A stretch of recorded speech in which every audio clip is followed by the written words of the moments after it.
Good morning, everyone. Welcome to today's class. We are going to be talking about how to win in a multiple offer situation.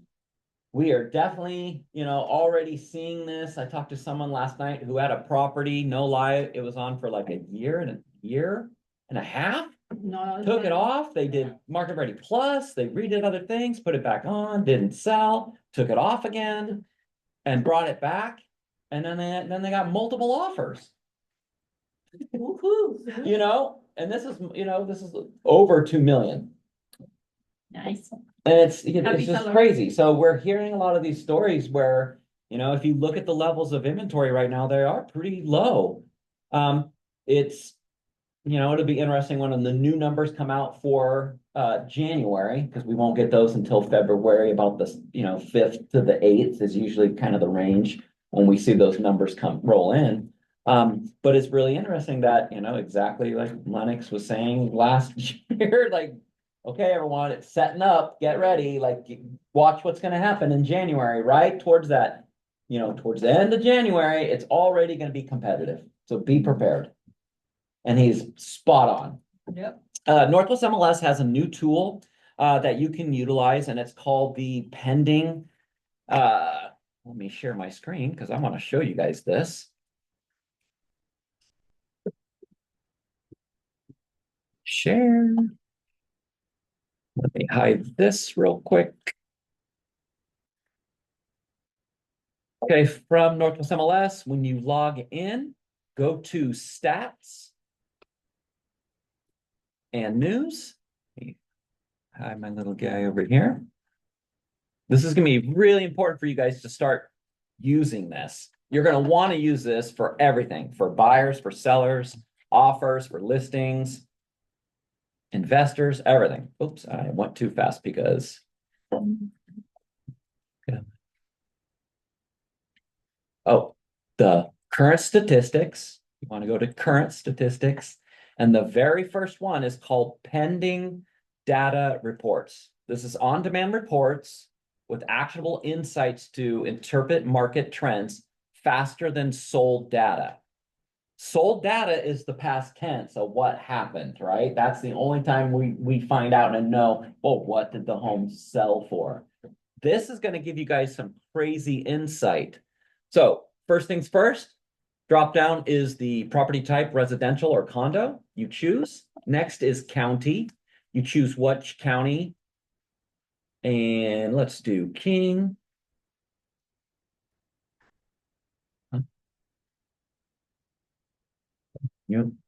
House is acting weird. Okay, and then pick the city you want. And I don't know. I guess let's look at Kent. We're in Kent. Okay, and then the date range is automated. It's going to show you, today is the 29th. It shows you what happened over the last Monday through Sunday. It's always going to do that.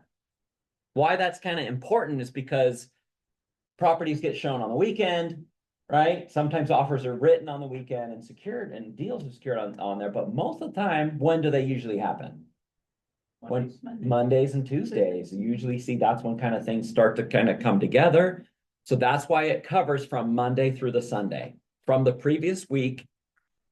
Okay. You can control and make your own different date ranges, but just stick to the default. Come on now. Okay, so this is what it's telling you. The median unpublished pending price for Kent, all of Kent, residential, single family right now, as of today, is 639,997. That's just today's pendings. You're getting the data of what's pending. Why is it unpublished? Because they're never going to tell you until it's sold, until it sells. Okay, so it's They're not allowed to, right? And then from the date range, remember from that previous week, from the Monday through the Sunday, it was 610. So it's up 4.9%. What does that tell you? Good. Yeah, it's getting competitive. Prices starting to rise. Now, here's the average unpublished pending price to list price ratio. So it's actually down 8%. So that previous week, it was on average, the pendings were being inputted because when you put a property, your active listing, you change it to pending, you have to put in the data. What is the price? What was the price accepted? Were there multiple offers? Did it have a financing? Did it have inspection? Well, now we're actually going to get to see that data. And this is really going to help you guys out to give you a competitive edge for both buyers. So you can show buyers, go, hey, buyers, right now, just from that last week, it looks like it went down a little bit from the pricing, like as far as, but it is still over asking, right? So if it's at 500,000, looks like they might have got 505 or 510. But it was even more competitive because there were less listings in that. If you can go back and take a look at the data. Next is the pendings with multiple offers. So remember, today it's just off 3%. In that date range, 29% of all pendings in Kent had multiple offers. You guys see how valuable this is? It's like the genie, right? Having the crystal ball that we've always wanted. We were never, we've never had this type of information before. Now, pendings with inspections, it's actually going down as far as today, but about 60 to 64% of all deals that went pending in Kent have home inspections. Okay, what are you going to tell your seller? Now it looks like that, what we'll start seeing probably is multiple offers rising. Pending inspections is probably going to lower. And then the last ones are pendings with financing addendums. So how many deals had financing addendums? 72% from that previous date range. As of today, it went up a little bit. And then pendings with escalations, it's off 3%. It was 8% of deals are having escalations, addendums in it, and 11%, previously. So that's the pending data report. You can refresh it, go back, choose different, cities and stuff like that, but you can use this for both, buyers and sellers. Isn't that fantastic? Yeah. Okay, so the other thing that just changed yesterday was the brand new escalation addendum was just released. Now there are three pieces, the 35E and the 35EN have always been around. But the form has updated to have a whole bunch of different stuff now. They've added a few more verbiage, in here for as far as attorney drafted language, but there is a brand new section that states that the seller's going to now deliver a notice of new purchase price. So there's a whole new form. Here's our first brand new form of the year, the 35EC. The 35EC is now the calculation form. It's quite complicated. At the very end of this class, we're going to go through an example. I actually had a phone call last night on a real deal, and the broker's like, "This doesn't make sense. Like, hey, is this right?" So hold on to that. We're going to go over that at the very end. And also, another very helpful thing that the Northwest MLS did, if you go back to your member site, log into Matrix, and if you look at the very top to your financial tools, click this, there's a brand new tool, and it is the 35E calculator. So now in here, you can go through, input the thing, and now if you said, oh, I got 4 offers I'm going to compare, add another one. Now it'll take and show you, who's got the highest price, add another one. So now you can add 3 Oh, that's awesome. in a row. But like I said, we'll go over the end of this class and, see how much time we have to be able to really show you guys, how quite complicated it is. And it can be very confusing if you skip a step. So, all right, let me get started. I'm gonna put my screen up here.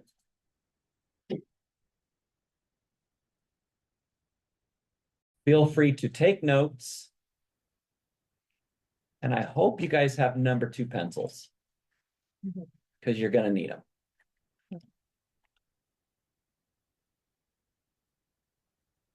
Real, For real. like back in my desk, yeah. Just have a pen ready. All right, so how to win a multiple offer situation for today's home buyers. First things first, we're starting out with a quiz, Okay. like I said. No habla. Nice try.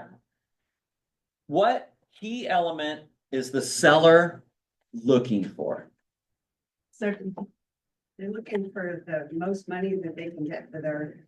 No. Don't they? Not, Security. not always true. Who's ever had a love letter written and have a seller take a crazy amount of money less just because they felt connected to the buyer?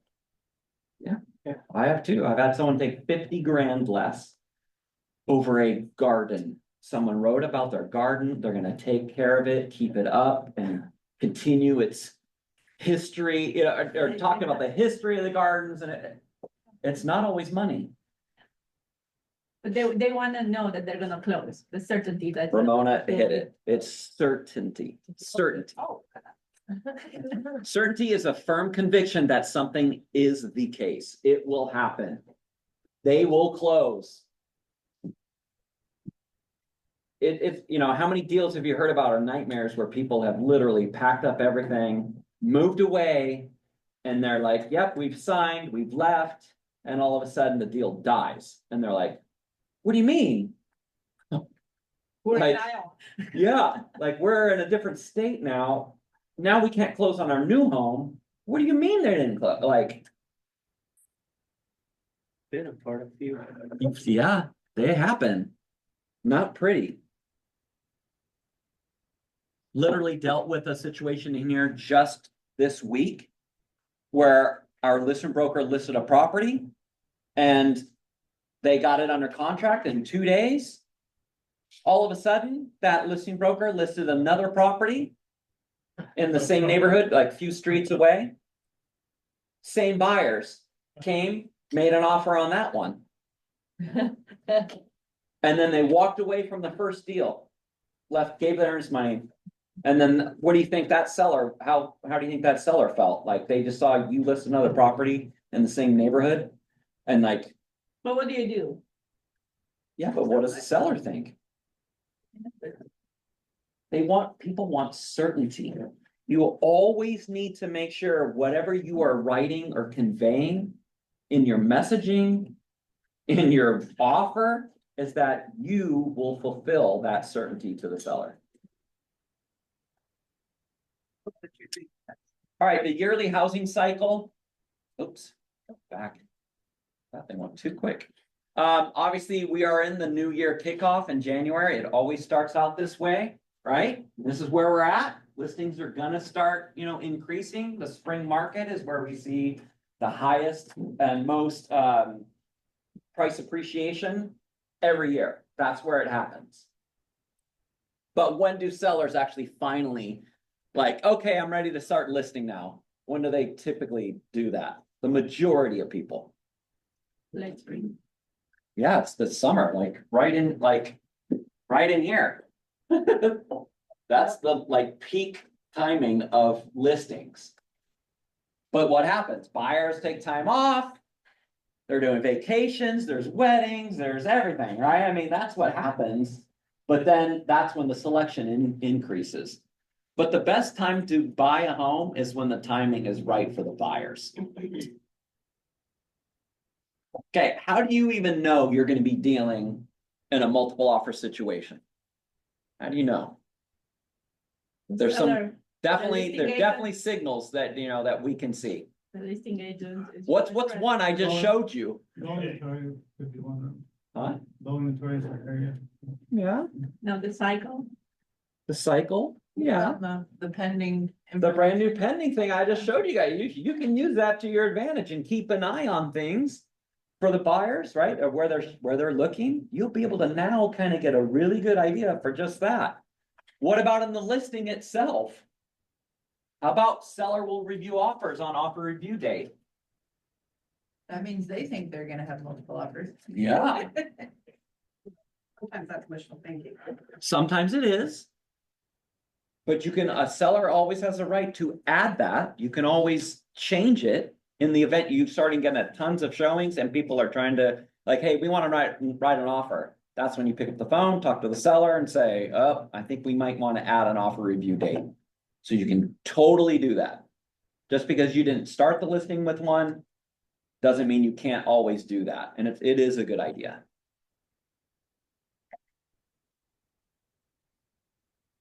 The relationship we create with other brokers and vendors is everything. They are VIP clients, returning calls, emails, doing what you say you're going to do is critical in our business. The brokers to whom you present your offers to will either choose to work with you because you make their lives easier, or they won't work with you in today's multiple offer environment. Treat them the way you want to be treated in any and all situations. Of course, what goes around comes around. This is the most important one. Communication, I mean, The report. you must raise that, right? And of course, when you're making those phone calls, do the same thing you do when you're prospecting, smile. Talk, when you're talking and stuff like that, not, how many offers do you have? Yeah, I saw all the business cards in there. Like every bit of communication that you have with the broker on the other end is going to be critical, and they're gonna know right away, is this a person I want to work with? Literally, I had someone over the holiday break, broker from another company. They submitted an offer to our listing broker and gave them 4 hours to accept it. And it's in the evening, it's a holiday. The sellers were out of town, and in the agent only remarks, it literally stated like, please give allowable time, for the sellers to respond to offers. They're, on vacation or something like that, very simple, but kind of like, hey, the person's like blowing them up, started blowing me up. Like, is that the kind of person you want to work with? Wow. Well, No. better be really tight off in it. Yeah. For a lot of Like, money. I mean, and it was like, honestly, the tech, how people like, I don't know what this is, like, some people like, they think, oh, I can only do one line in a text, each text, so they send you 36 texts rather than a whole entire sentence, like, what are you doing? That's what the person was doing too. So it's like definitely like someone you don't want to work with.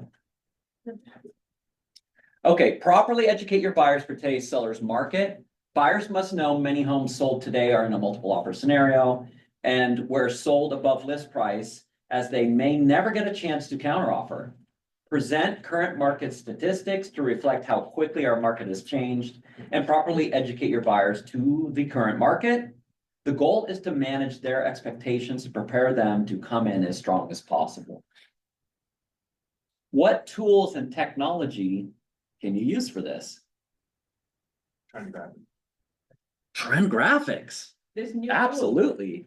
How about the new pendings report Yeah. that you have access to now?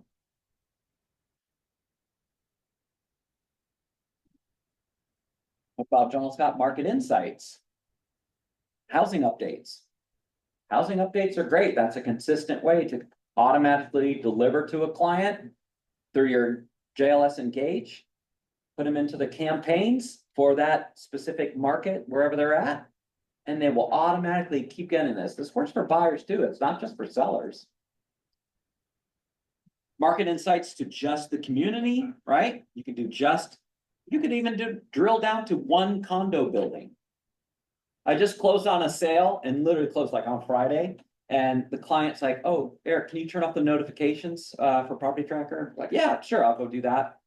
And I said, hey, would you like to receive though, continue receiving every single thing for your building? So within 5 minutes of anybody listing anything or anything selling, and every month you'll get the analytics to just your building rather than the whole city or the whole zip code. And the client was like, yeah, yes, I want that. I want to see what else. Turned it on. 2 listings just came on in this week. 110,000 above what my client just bought for it. Same size units. You're feeling good. They're like, Eric, oh my gosh, did you see those new listings? I said, yeah, I saw. It's crazy. So stuff like this can really help tie things together. Because if you don't, buy side works as well, course trend graphics. And then she's using your app as well. But doing all this stuff will help kind of combat the issues of you're telling the client, yeah, the market's really picking up. We're already seeing multiple offers. Oh, this listing just came on for 500,000. Let's go see it. They love it. They go, oh, we love it. Let's write it up. I would like to submit an offer for 450,000. It's 2 days on the market. Where's the logic in that offer? Does that client understand the market? Probably not. If you have people that are doing that, that should reflect back to you that, okay, maybe I'm not giving enough proof to what's really going on. Now, there are strategies to win, right? And that's why you guys are all here probably today, to learn some insight, to giving you some different things that you can do. And we are gonna go over those. But it's really critical, if you're not getting the information to the client, they are not gonna understand it. And they'll never listen to you then. And they won't believe you. They're gonna go, yep, okay, I guess we lost that one. Let's go to this next one. Oh, it's listed for 600,000. Oh, wow. Yeah, this one's even better than the other one. I'm ready. Let's offer. I'll do 500 on this one. Now you got even a bigger gap on a nicer, like, you're never gonna win. Okay, buyer ready day one checklist. Consultation. It's the law anyway now. So this part of this class I've had for a long time and I've had to retool it a few times. But the cool thing now is, oh, it's the law. Like, you gotta have a buyer agency agreement signed now. Period. There's no more like, I'm gonna show a few houses and see if I want to, like, you get one chance, one meeting is all you get. So you meet someone at an open house, that counts as the first time you meet with them. And if they say at that open house, like, oh, this house is okay, but that house on the corner, can we go see that? You cannot go show that house until you have an agreement signed, or you're actually breaking the law. Market conditions by price range and location, home buying strategy guide, use it. The funny thing is that the guides that the marketing team has been producing now for almost a decade, and they've revamped them multiple times. They have taken some of the top brokers in our entire company, and even people from leading RE, that they've come together and they've built these out for everyone to share, to use. These guides seriously are probably the biggest advantage that our company has ever made. And the win ratios that have actually come out of the Relo company, from John L. Scott, their win ratios are in the top in the country. We're in the 90 percentile. You know what the old actual measurement was? They were winning like 60% of the time. And that is huge in Relo, because you always got to have two brokers from different companies to come interview the seller. Oh. This is crazy. It's crazy. So they have the data, they know it works, but the problem is most brokers go, I want to be unique. I want to remake all this stuff. And it's the funniest thing ever. Like, people waste so much time when it's already built, it's done. So I'm gonna sound stupid here, but I am new. Where do I find these?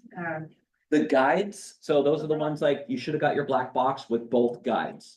You got those now, right? Where, I have them in that box, but where Yep. do I find them to have additional? Are they already? Bear Printing has them, we have some here in some stock. Okay. You can customize them, get your branding on it, do all that. Print them up. Okay. But this is the funny thing. And be honest, think about this. If you were walking and you bumped into, who's your favorite chef? Like someone you're like, oh my goodness, this is Wolfgang Puck I just bumped into, or this is, who's another huge chef? Gordon Ramsay. Gordon Ramsay. You're just walking down the street, you bump into Gordon Ramsay. And you're like, oh my gosh, Gordon Ramsay, I love your whatever. Your what? Nothing, he, I mean. Whatever. Yeah. Your beef Wellington. Oh, there you go. Your beef Wellington from your restaurant is absolutely insane. And he goes, you know what? I've had that recipe for 35 years. I've perfected it. It is, I mean, it's perfect, right? And you say, oh yeah. And he takes out a piece of paper and he hands you the recipe. What are you gonna do with that when you get the recipe? Treasure is. Treasure it? No, but what are you gonna do? You're gonna go. Make it, I'm gonna make it, I'm gonna follow the directions, You're gonna what? follow the directions How closely would you be following the directions? To the D. to the T, without. But why? Cause you trust him, his expertise. But you want the result he had. Yes. You want the same result, right? That's what these presentations are. They're over a decade. And they've had the top producers, top 1%ers.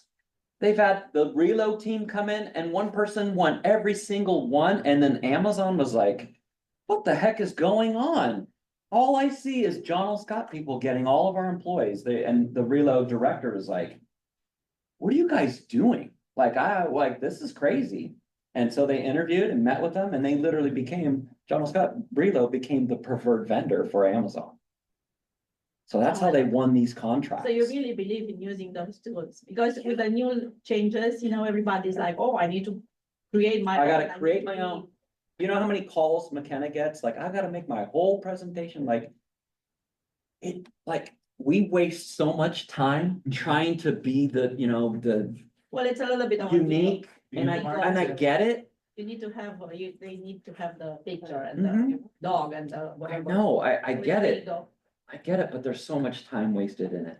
100%. And you know that it works really well. I've been using the dogs, but then And it's not a thing like, okay, Eric, you're a corporate person, you're a company like, it's not that. Like, I'll take this off and tell you the same thing.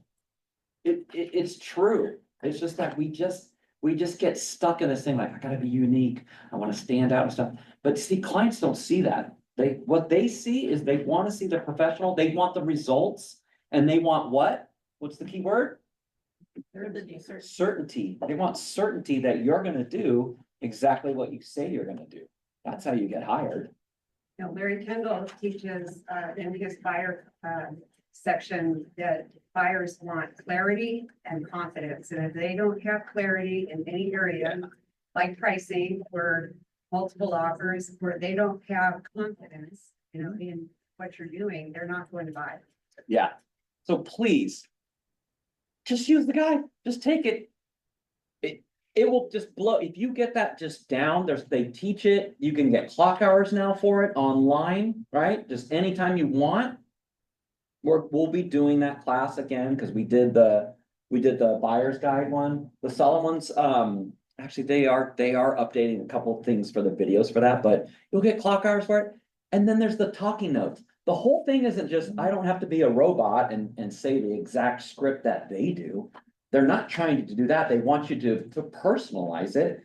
But when you just bust out that guide, you take your black box, you show up, you laid out that guide, and you just use it as your kind of like your reminder for your talking points to make sure you don't skip anything. You literally go from here and the rest of the competition to way up here. Because people just look at it like, okay, that other broker who showed up, who we talked to, he came in with a piece of paper and gave us one sheet of paper that said, here are the comps. And you come in with that. You come in with the Unibind.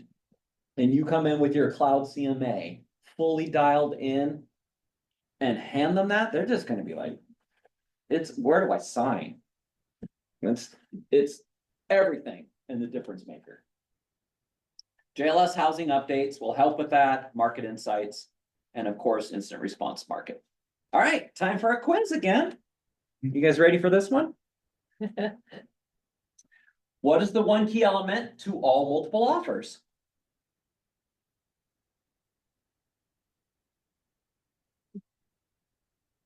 Since you know about what, If you're having the buyer finance, I'm underwritten fully, so that basically good cash. No, make. They're all gonna be above One. asking.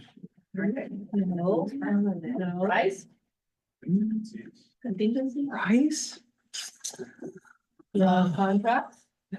communication. Communication. Oh.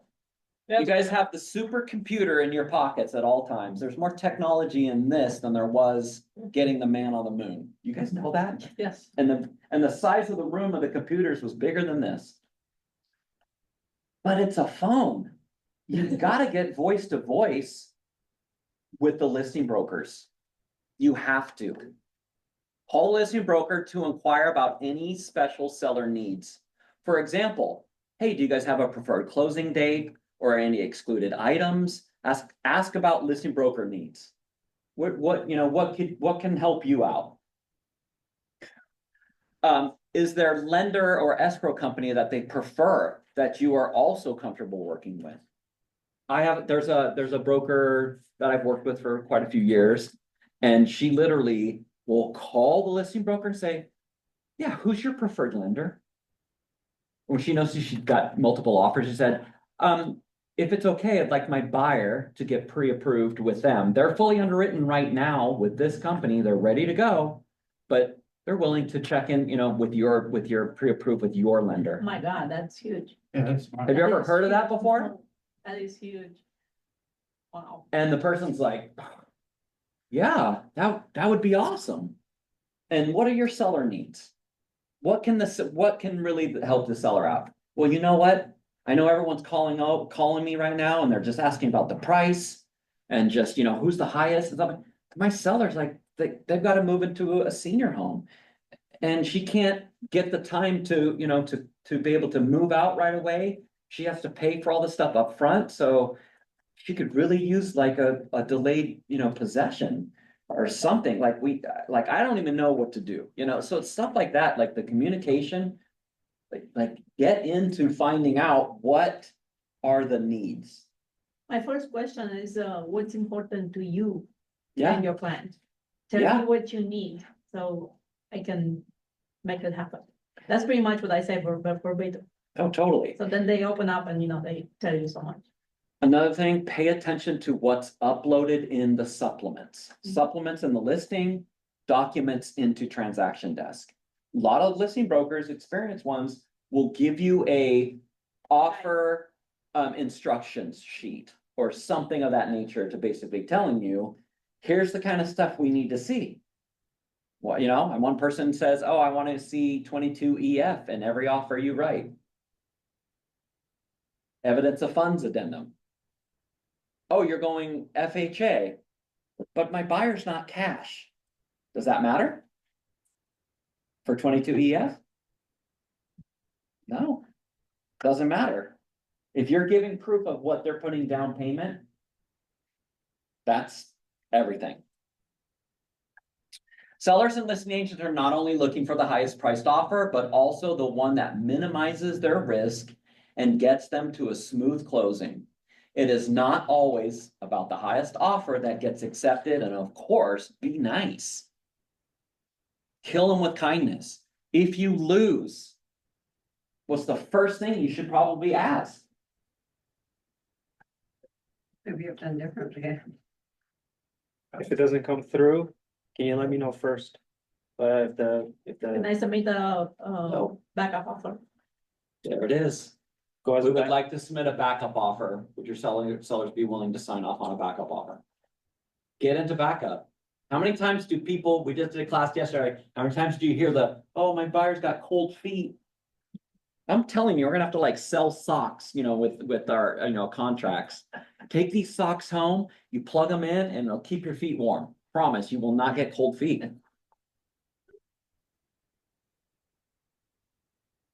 Yeah, you've got to be able to, Start putting fuzzy socks in the black box. there you go. Oh, how funny. Reach out to the listing agent, send a video text. I know a broker does this consistently.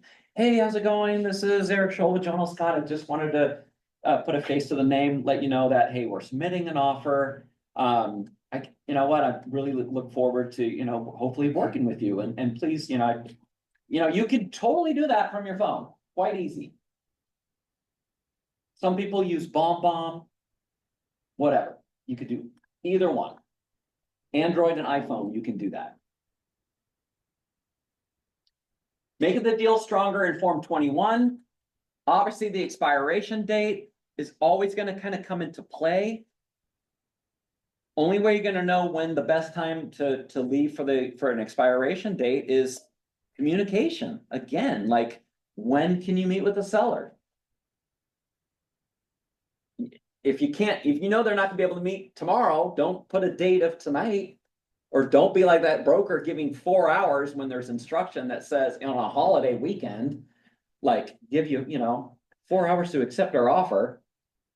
Like guaranteed ways to not get your offer accepted. Right. 100%. And this person, oh my God, this person too, like, is stuck working with them. Because the first deals fell through. And now the person came back and they're like, oh my gosh, really? Anybody else? Is there anybody else?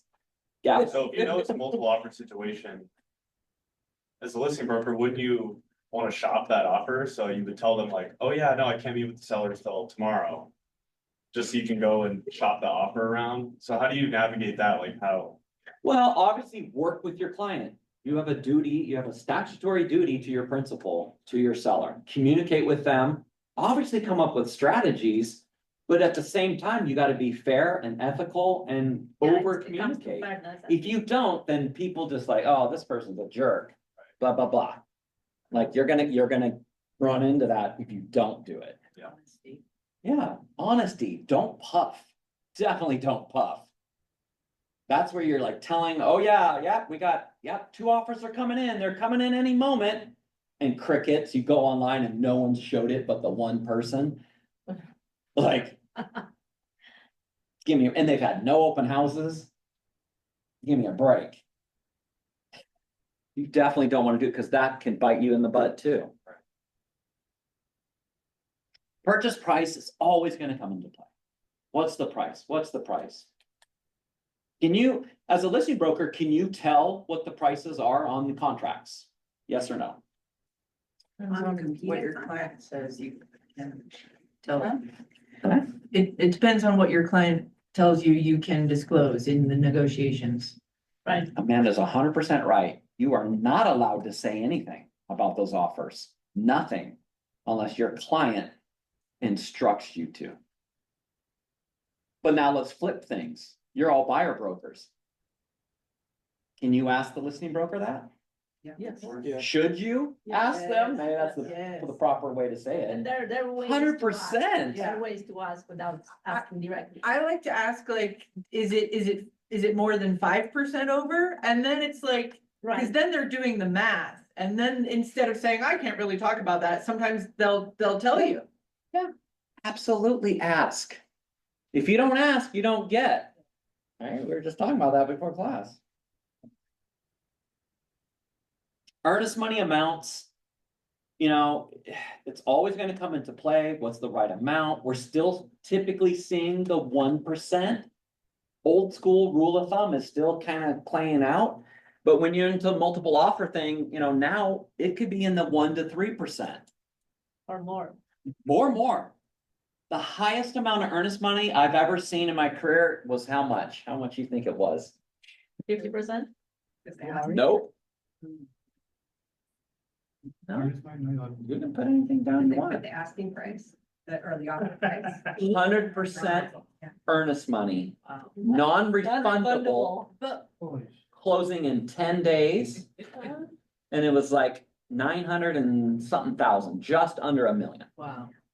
But what's the legal limit? for Yeah, earnest If you're an all money cash buyer, it's sellers? different, I guess, because you're not getting funding, right? But if you are getting funding. So hold on, Amanda's question first. There's like a legal limit to the earnest money that can be kept in damages and Correct. And it- 5? 5% of the purchase price is that, but making it non-refundable. yeah, depending on how you write. You have to be very. Yeah. So that, if you ask for, you get, I Same think thing. 5% was, yeah. Okay, But don't be writing that up yourself, guys. Yeah, No, but sometimes yeah. if you really wanna win does that make sense to write an offer like that? That's not weird. really. I know the list broke came in like, Eric, is this real? I don't, like, wait a minute, this doesn't make sense. I wrote one time 100,000. And I was like, oh, please, please. Yeah. But sometimes that's what it takes. Okay, so here are things for some earnest money reminders from the DOL. If the buyer delivers earnest money directly to the closing agent, then the listing and selling firm's files must include a receipt showing timely delivery by buyer. That's the same for wires and everything, right? If the buyer delivers earnest money to the buyer's broker, then both the listing and selling firm's files must include a receipt showing timely delivery to the buyer's broker and a separate receipt showing timely delivery by the buyer's broker to the closing agent. Oh, So you need both. This, if you touch a client's earnest money check, how many people still send a copy of the check already written out for the escrow with their offer? A lot of people have, that's been around a long time. That's how it was done. But like, oh, you gotta write it, have them write the check and then make a copy, black out their account numbers and send it along with the offer so they know you're serious. That's how I used to do it. I still see it today. Form 8. Yeah. If you touch the client's earnest money at all, or if they give it to you to give to escrow, by law, you have to get this form signed. You sign it, you print who's it going to for title and escrow, your signature, and make a copy of the check at the bottom. And please do not transmit account numbers. Never, ever, ever. That's the same for doing evidence of funds. Same thing, you just don't do it. So you have to do this, and you have to give a copy to the listing firm too. Because if it's not in both files, we got dinged on this 4 cases in our last DOL audit. Because that's the thing they look for. Oh, we see that the delivery was here. Oh, where's the Form 89? So if you're doing anything where you're touching the money at all, you gotta Send get that that. with the offer, right? Some people do.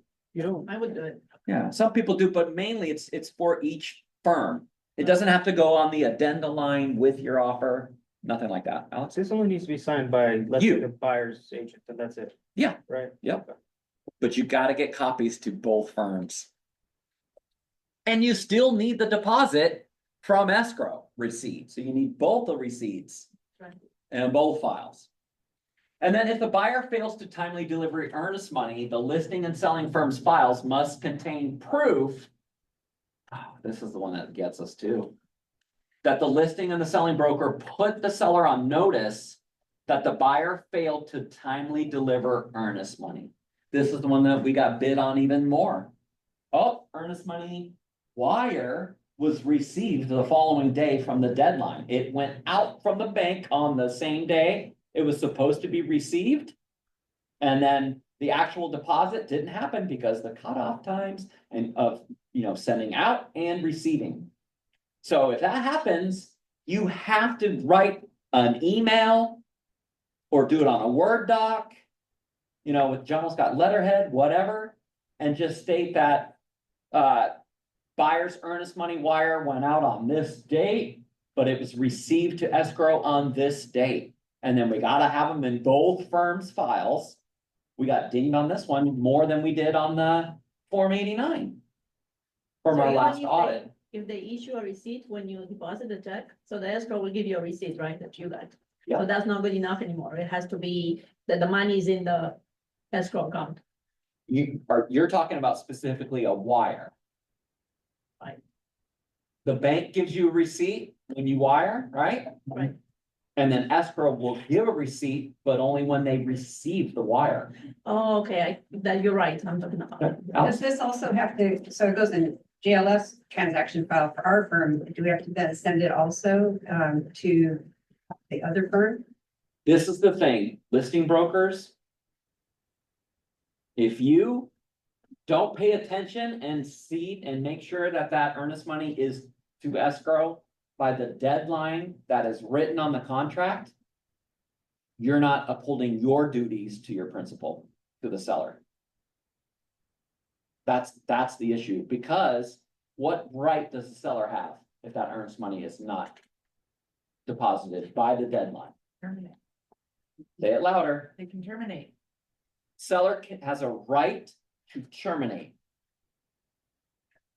If you do not tell them about their rights in that contract, and if some legal thing happens later, and the attorney's reviewing the file and they go, oh man, this deal that you've been stuck in for 6 months, and I know, it's a real deal too.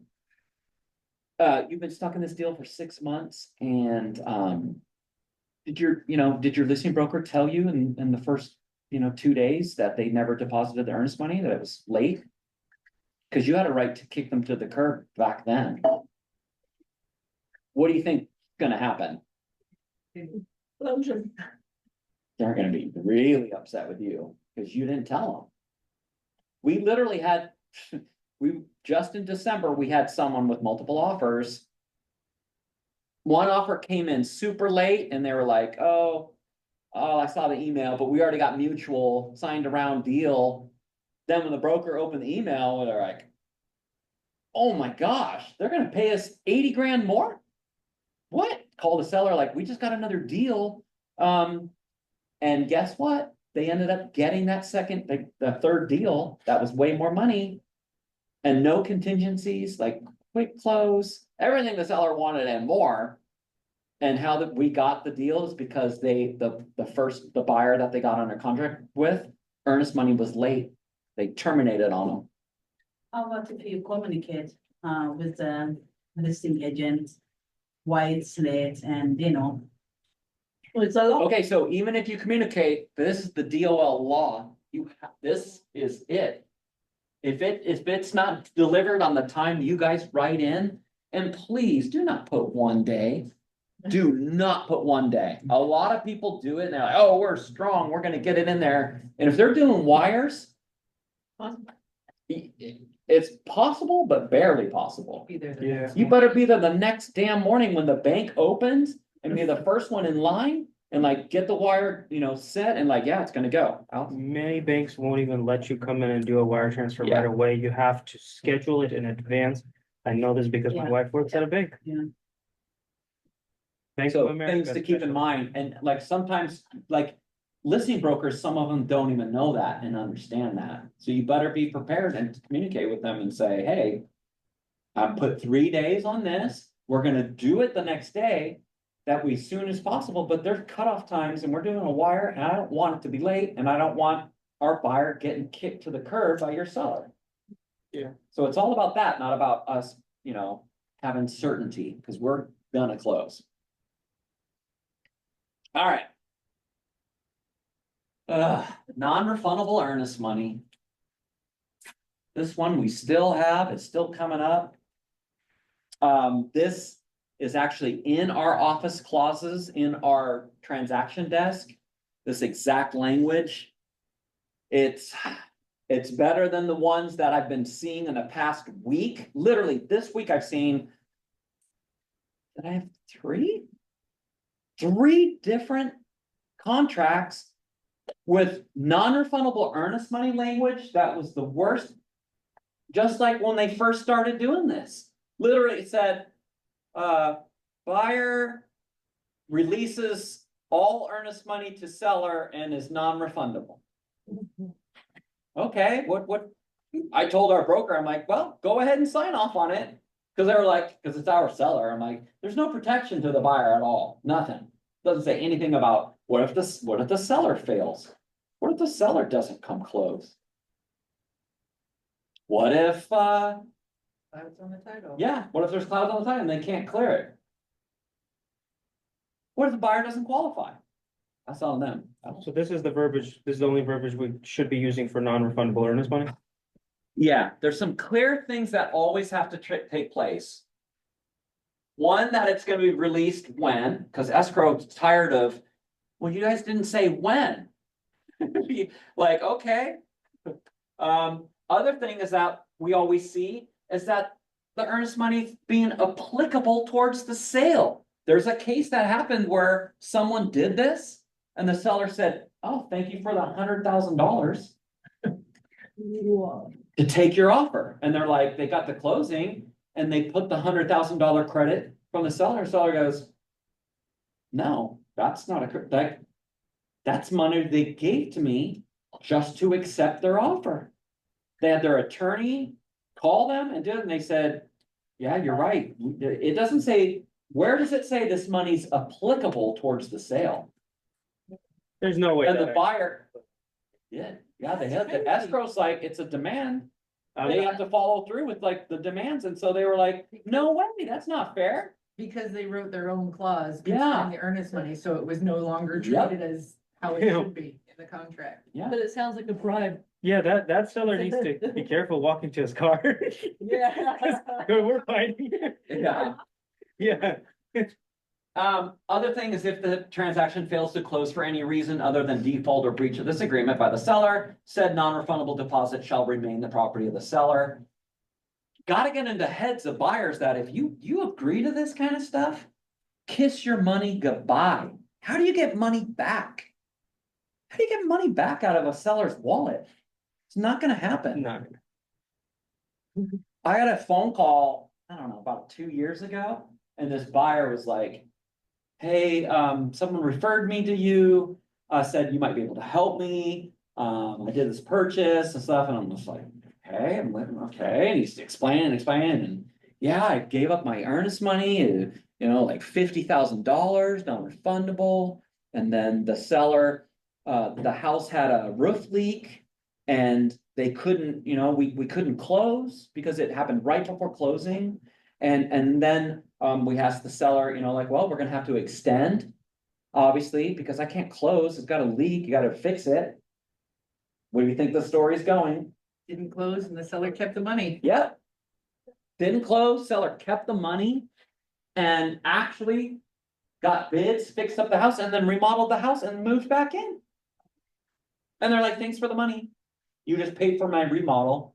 Cause they were gonna have to move to an apartment or do something they weren't even gonna buy. And here they're just like, hey, thank you. And here the extension, like, so he's like, can you, I'm like, well, I'm not an attorney, nor have I played one on TV, so I can't give you legal advice, but I don't really don't know what language the broker wrote in there, but it sounds like the delay was on the seller, but boy, here's some real estate attorneys you should call. But like, you gotta have more teeth than just saying the money's non-refundable. So do you recommend going that way? No, we're gonna get into what I recommend. Okay. Nothing in this paragraph precludes buyer from legal remedies from seller's default or breach. If the seller defaults or breach, obviously the buyer could probably sue and stuff, but the money is gone. The money's gone, it's gone, it's gone. I've heard of 2 cases in the past few years where they've done this, they couldn't close, seller spent the money. How do you get it back? It's gone. Wouldn't it be best to, if that's a desire on the part of the buyer, to have them have a lawyer draft that? This is attorney drafted language, So. but it's not the best option, and let's get into the best Yeah. option. Really.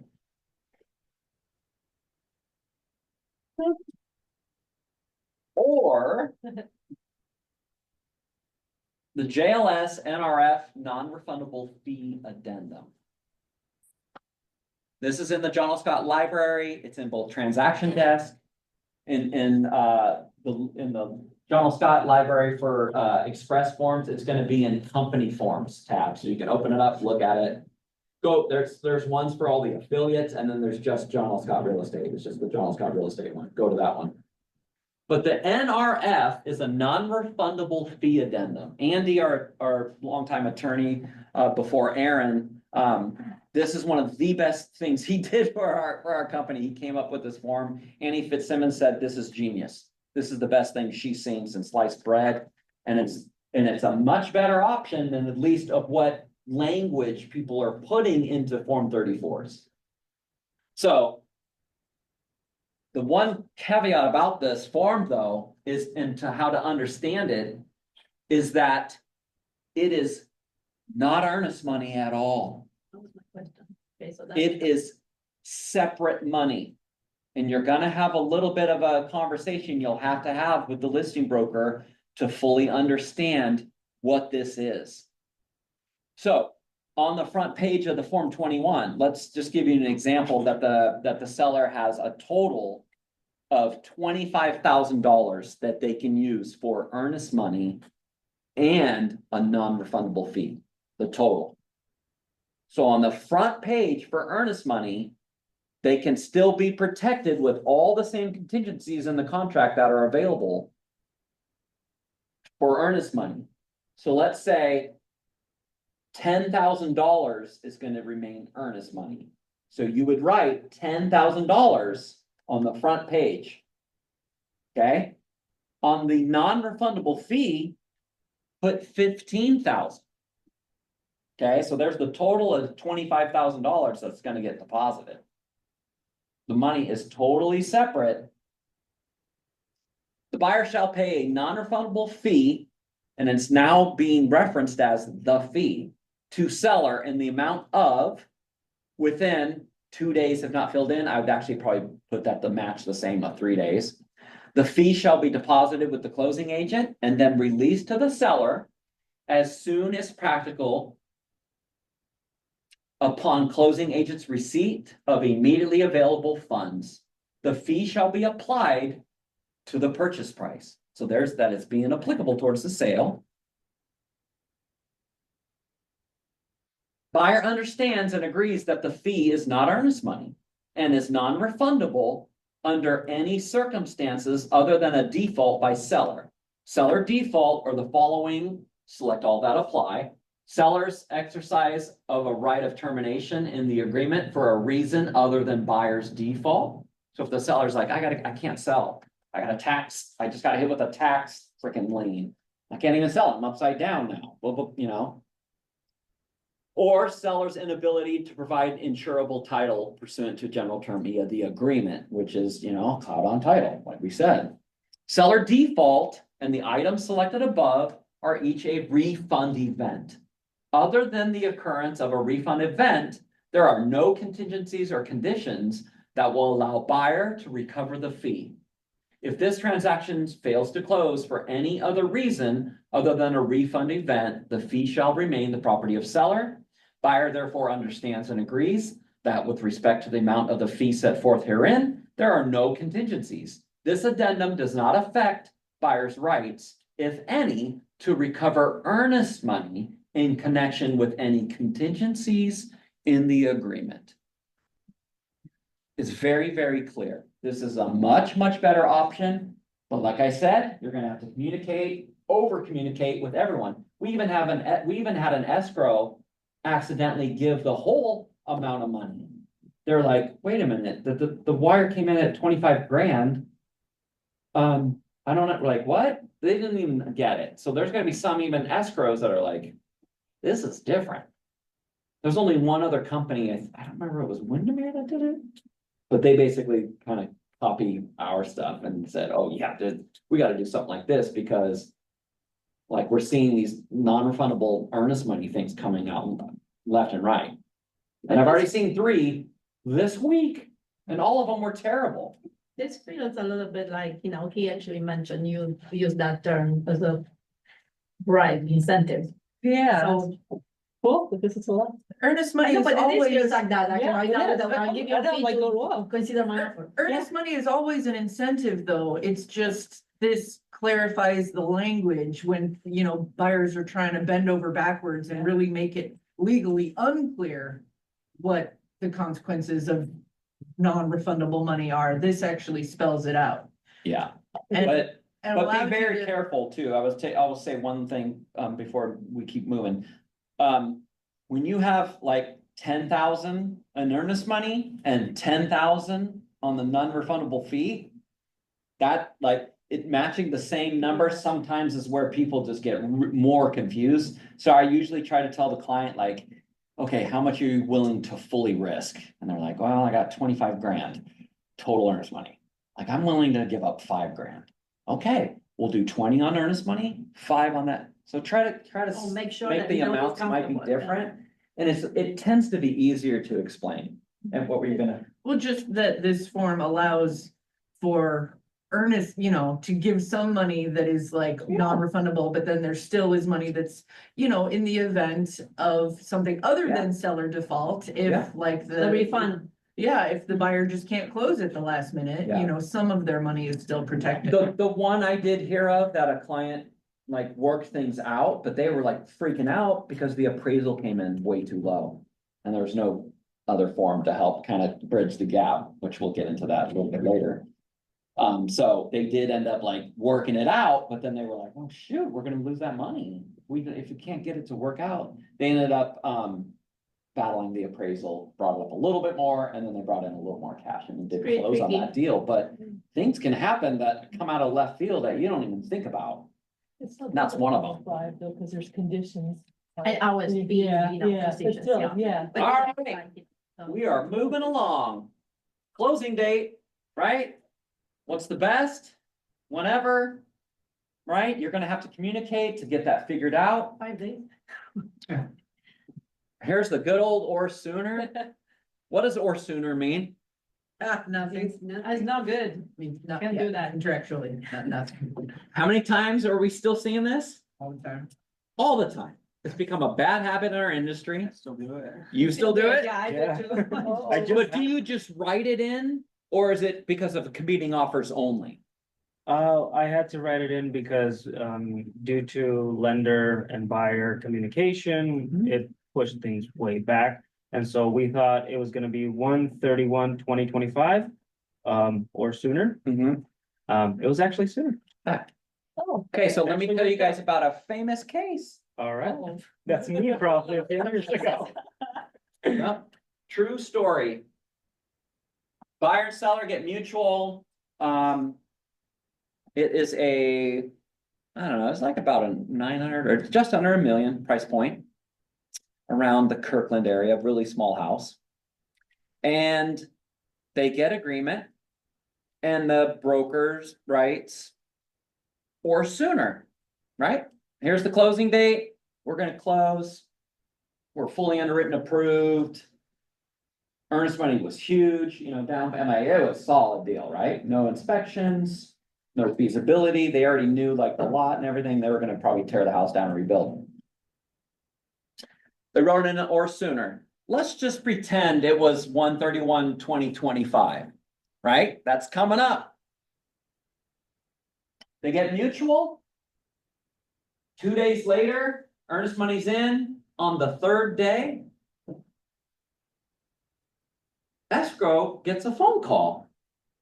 It's the seller. Seller says, I would like to come in today for my signing appointment. And escrow's like, you're signing, but like, you guys got mutual 3 days ago, the closing date is this. She goes, no, it says this date or sooner. And they're like, okay, and they hang up the phone and they call their attorneys and they're like, well, hey, what the seller's saying they wanna do it, and then the attorney goes. That's what it says, they gotta follow the demand, so they prepare the docs, seller goes in and they sign their portion. And they're saying like, we don't have demands for payoffs yet, and the seller goes, I don't care. Get it done. I'm closing. Listing broker is like very confused. Like, what are you trying to do, seller? And the seller won't return calls. Said, talk to my attorney. Here's the attorney's number. The listing broker doesn't know what's going on. Escrow doesn't know what's going on. The buyer broker is totally freaking out like, what? I don't understand. They get a letter from the attorney says, where's the buyer? We're closing. We're closing like on Monday. So you better come in and get signed. They go, we can't. That's impossible. We don't have any of our stuff. The lender's got to get docs together, everything. Like, this is insane. They're like, well, you're in breach. Why? Why? Well, who Because decides, it's or sooner. who decides But what it's- that means? 1/31, I would argue that immediately. Yeah. 1/31, I have till then. It's gonna be 131. Or sooner. or sooner. Yeah, maybe, but it won't be. It They have just- 22A. It's, There's no way. Why would you They pick Monday? already Maybe Tuesday, maybe secured even Saturday. this opens up the door to nonsense. That's it. It has no contractual attorneys- meaning. The attorneys argued it and they literally made it clear. Annie Fitzsimmons talks about this. Holy That- yeah. She says, do not write these words, She's very people. passionate. Either party can enforce that. When is or sooner? What day is that on the calendar? Exactly. People do it all the time, like, when, or sooner, I'm like, what date do you want? If you want to convey to the other party that we're fully underwritten, we're done, we're probably gonna close sooner if it's okay with your seller, then you guys do that, then you amend the date later with a 22Y. Wow. Right. But you could get caught in this. What ended up happening when they figured all this out, the buyer's like, well, I can't close. I mean, like. The seller gave back the earnest money immediately. They ended up selling to another developer for insane amount of money. That's. what Because really they was- found out that the zoning was about to be changed and approved for something else that made it like a perfect spot for massive amount of, That didn't go, townhomes. that didn't go to court, did it? No way. No, I think they did, but they lost. Wow, I didn't, Annie talks about this even with one. the 22A, I guess it's still. And It doesn't matter what the buyer, it doesn't matter the buyer 30 because, days or whatever, like. yeah, everyone defined the or sooner. If- And either party can say that is sooner. Um, This is sooner, isn't it? if you want to, because the reason that buyers write this in is to try to appease the listing agent, like, oh, we can, Yeah. do we have a clause that we can add to a 34 that says if parties are able and agree and blah, Right. blah, I'll ask blah. Aaron. Right sooner or later? I'm just kidding. That's funny, be a later one, that's pretty good. Or later. Later. It's the same, yeah, that's good. Alex is like, shit, that's the same damn thing for later. I don't think. When is later? Well, I'm gonna take another year when rates come down and then I'll close. But talking about walking to your car. Yeah. Yeah. We're- That's- Yeah. All right, so possession date. Other. If you're doing anything on other, please, you must do like either the 65, A or B, depending on the situation. It says right in our boilerplate language that if possession is different. You're supposed to be utilizing these. The only one that you don't have to is if there's a tenant in the property. Because the contract states that preserves and it'll go on, right? But if that's not the case, seller staying there, you must use these. It says that you're using them. So if it's on other, you're using that form. Oh, one last thing. Yeah, Possession date, when you do transaction desk and you fill in the closing date, what automatically happens? You guys know? When you put in you're in transaction desk, you click on the calendar and you're like, oh, we're gonna close on this Friday at the very end of the month, like everyone else always does. What happens right when you select that? It fills it in that date, but another thing happens. All right, I'll give it to you for the sake of time. It automatically will make possession date the same date. Oh. It just does it. Attorneys hate this. If possession is not happening on the same date of closing, they hate it, and that's where most issues always happen. All right, time out. We must talk about the Jerry Maguire clause. Anybody who's been in my classes knows what the Jerry Maguire clause is. And it is item A in all of our contracts. And so many brokers don't even read the whole contract, and this is the first thing in there for a reason. Purchase price. Buyer shall pay to seller the purchase price, including the earnest money, in cash at closing, unless otherwise specified in this agreement. Buyer represents that buyer has sufficient funds to close this sale in accordance with this agreement and is not relying on any contingent source of funds, including funds from loans, the sale of other property, gifts, retirement or future earnings, otherwise known as like 401ks or stocks, Except to the extent otherwise specified in this agreement. The parties shall use caution when wiring funds to avoid potential wire fraud. Before wiring funds, the party wiring fund shall take steps to confirm any wire instructions via an independently verified phone number and other appropriate measures. This is the Jerry Maguire clause. Every single deal you write is cash by default. It's all cash, the whole thing. Unless otherwise specified in the agreement. It's always a cash deal. How many people receive an offer and they write on the front page? You know, $937,500 cash. They write it in. Have you guys seen that? Do they even have to do that? It's already, it is cash. The deal's cash, no matter what, unless you specify. What's the most common way you usually are specifying in a deal? Yeah, the 22A, the financing addendum. You're specifying in the agreement that the buyer is obtaining a loan. But there's a key element in the Jerry Maguire clause that states that everything that they say they're paying with is non-contingent source of funds. So that's their down payment. That's their earnest money. That's their closing costs. That's everything. That's the buyer has those funds. Cash in the bank, that's checkings or savings, immediately withdrawable, no delay. Not money markets, not 401ks, not stocks, not bonds, not crypto, nothing else. Like you've got to get into the habit to talking to every single one of your buyers, because I guarantee probably 80% of every deal buyer brokers out there are they're not even asking. And even cash in the bank, most banks are not gonna have, $1 million in cash. Yeah. On hand to wire. This is what you need to do. Alex, you're my buyer. Okay, so you want to buy this home, it's 500,000. Looks like earnest money should be about $5,000.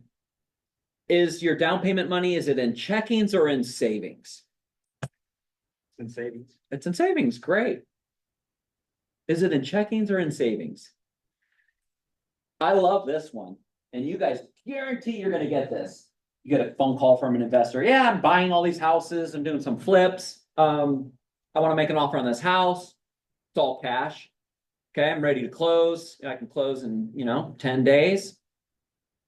And then what do you think happens? You find out what? Have the money in the Fidelity account. I'm getting funding from Bellevue Properties is a huge one right now. East Side Funding. What type of companies are those? Hard money. Hard money loans. Is that money? Think of the Jerry Maguire clause. Did the buyer have those funds in their checkings or savings? No. When you wrote a contract, if you didn't disclose that, what does that put the buyer in? Breach of the agreement. Right from the beginning. They actually, I've done a couple of deals like that, and when they send the pre-approval they say same as cash. Is same as cash in a like what we just read in the Jerry Maguire clause, does that line up with what their approval letter says? Yeah, the lawyers wouldn't think Doesn't. it's the same as cash. It's not. It's not. It is not, is not. They're in breach. Because it states right there, buyer has sufficient funds. Not Eastside Funding says they have sufficient funds. If you don't specify in the agreement, breach, you're in breach. Earnest money's at risk. So we have to get into a habit to every client we work with, ask. I had a new broker, her first sale. This is probably a decade ago. No, this is longer than a decade ago. Her first sale, it was like 525. She was just like, this is insane. Wow. This is so cool, got it worked together, young guy, his girlfriend, he was buying a house. Wrote it up, got mutual, inspection went smooth. Earnest money got in on time, everything was smooth as glass. They're like, wow, we're probably gonna, we'll probably close this early. All of a sudden. Escrow calls the broker, says, we have a big issue. I don't think we're gonna be closing on this one. Broker's like, what's wrong? What happened? And she's thinking, oh no, cloud on title, something, all these things that Eric talked about in classes. What could it be? The escrow officer says, well, unfortunately, the grandmother is no longer going to be giving the gift funds. The grandmother? What do you mean? Well, apparently, as soon as she found out that her grandson was gonna move in his girlfriend, and they're not married yet, she refused. And she also said she wants her earnest money back. Our broker was like, I don't even know, what is this? Come to find out, the funds were never even the buyer. All of the down payment was coming from grandma as gift funds. The lender knew, but it was an online lender. You know how well those guys communicate. They're not gonna close. But even as a broker, shouldn't the broker be communicating with an online lender just to know before you submit? Good luck with that one. Some of them don't even communicate with you. Don't answer the phone. Chat here, go on, put in what you want. AI will respond to you, I promise. Yes, the buyer's approved. Okay, great. Like, if our buyer broker would have asked in the very beginning, like, oh, great, you're putting 20% down? That's awesome. Wow. You're young too. Wow, you must have a good job. If you don't ask the client, like, oh, great, you're going, conventional, you're putting 20% down, and your earnest money's large amount too, great. Are all those funds in your checking or in your savings? If they would have just asked that question in the very beginning before they drafted the offer, they would have protected the client. They would have disclosed with a 22EF that there are gift funds involved. How many brokers out there are writing offers that are not even asking that question to their buyers? And you're receiving these offers. You're getting multiple offers. You're like, oh, this person they're putting 20% down, but this person over here, they're only putting 5% down. Yeah, they're fully underwritten approved, but this one's 20% down. How do you know that buyer doesn't have a grandma that's giving them the gift funds? You're the listing broker, you have no idea. The only thing you can do is request the 22EF and actually get the proof. And Even if it's the 5% down or 3.5% down. a good communication with the lender also, because they will Yeah. ask those questions. Yes. Are there any gift funds involved? Yeah, They maybe will that's the know question where you the ask. funds are coming from. Our broker lost her deal, her first deal. The earnest money, obviously the seller was angry. They got, they were like a week away from closing. And they're like, we're keeping your earnest money. You never disclosed you're using gift funds. Then the grandma wanted to sue John L. Scott, very angry. I want my money back. Like, it was ugly. The broker quit. Oh. Yep, it was sad. But these are the things, like, we talk about this over and over again. Like, you gotta ask, where are the funds? Is it in checkings or in savings? All right, partnering with a lender, financing, obviously cash is king. You hear this. Underwriting approval, full approval is the next best thing. We got a lender in the room, right? Yeah. I mean, how many times can you actually convey someone's fully underwritten approved? We just need a clear title and we need to have the appraisal done and we can close. Pre-approval, next level down. And of course, the pre-qualification. Pre-qualifications, Yeah. that's nothing nowadays. Like, would you even want to even give that when you're sending over with an offer? Ugh, that's the kiss of death. I wouldn't write it up that way. I mean, if you ask for a pre-qual, I'm not gonna do it. No, What's the point? You know what I mean? Like, if you're serious about buying a house, you give me all your stuff, Right, we'll get you out, we'll provide that certainty. here is a piece to the Jerry Maguire clause. You can also ask it this way. And this is in the old buyer guides. How do you plan to fund your purchase? It's imperative you share any contingent source of funds for your home purchase with your lender and realtor as early as possible. Proceeds from a home sale. We had one of these last year. And it just about bit the broker in the butt. Oh, you're gonna write this up? Samantha, great. Oh, you wanna, buy this house? Perfect. Great. Do you need, we need financing? Nope. You say, oh, I'm all cash, Eric. I'm all cash. We're gonna be all cash. The money was coming from the sale in California. It's all cash in your bank. If you don't say it, guess what happened? how is that? House fell through. They're like, oh no, we can't move forward. We're gonna back out. What do you mean back out? Well, our house, we had a pending sale, so the money's got. Wait, what? You didn't tell us that. You said you're all cash. You guys can't take clients' words at face value. What's the old school saying? Buyers are liars and sellers are too, and so are some agents. Everybody lies. It's not really about them lying, it's just that they don't quite understand it either. They just think, yep, I'm selling my home, I'm gonna be all cash, I don't need to be anything else, right? We don't need financing, we're using cash from the sale. So if you don't ask, you're gonna be putting the buyer in breach right from the very get-go.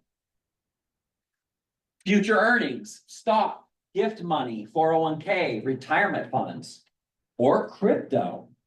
We've had crypto sales. Nelia in our office was the first broker in Washington State to actually have a crypto deal. Really? Oh yeah, she has so much news coverage and stuff on that from that thing. What form was that? Bitcoin? Yeah. Yeah, it was Bitcoin. This is years ago. They probably wish they would have never cashed that out. Yeah, no kidding.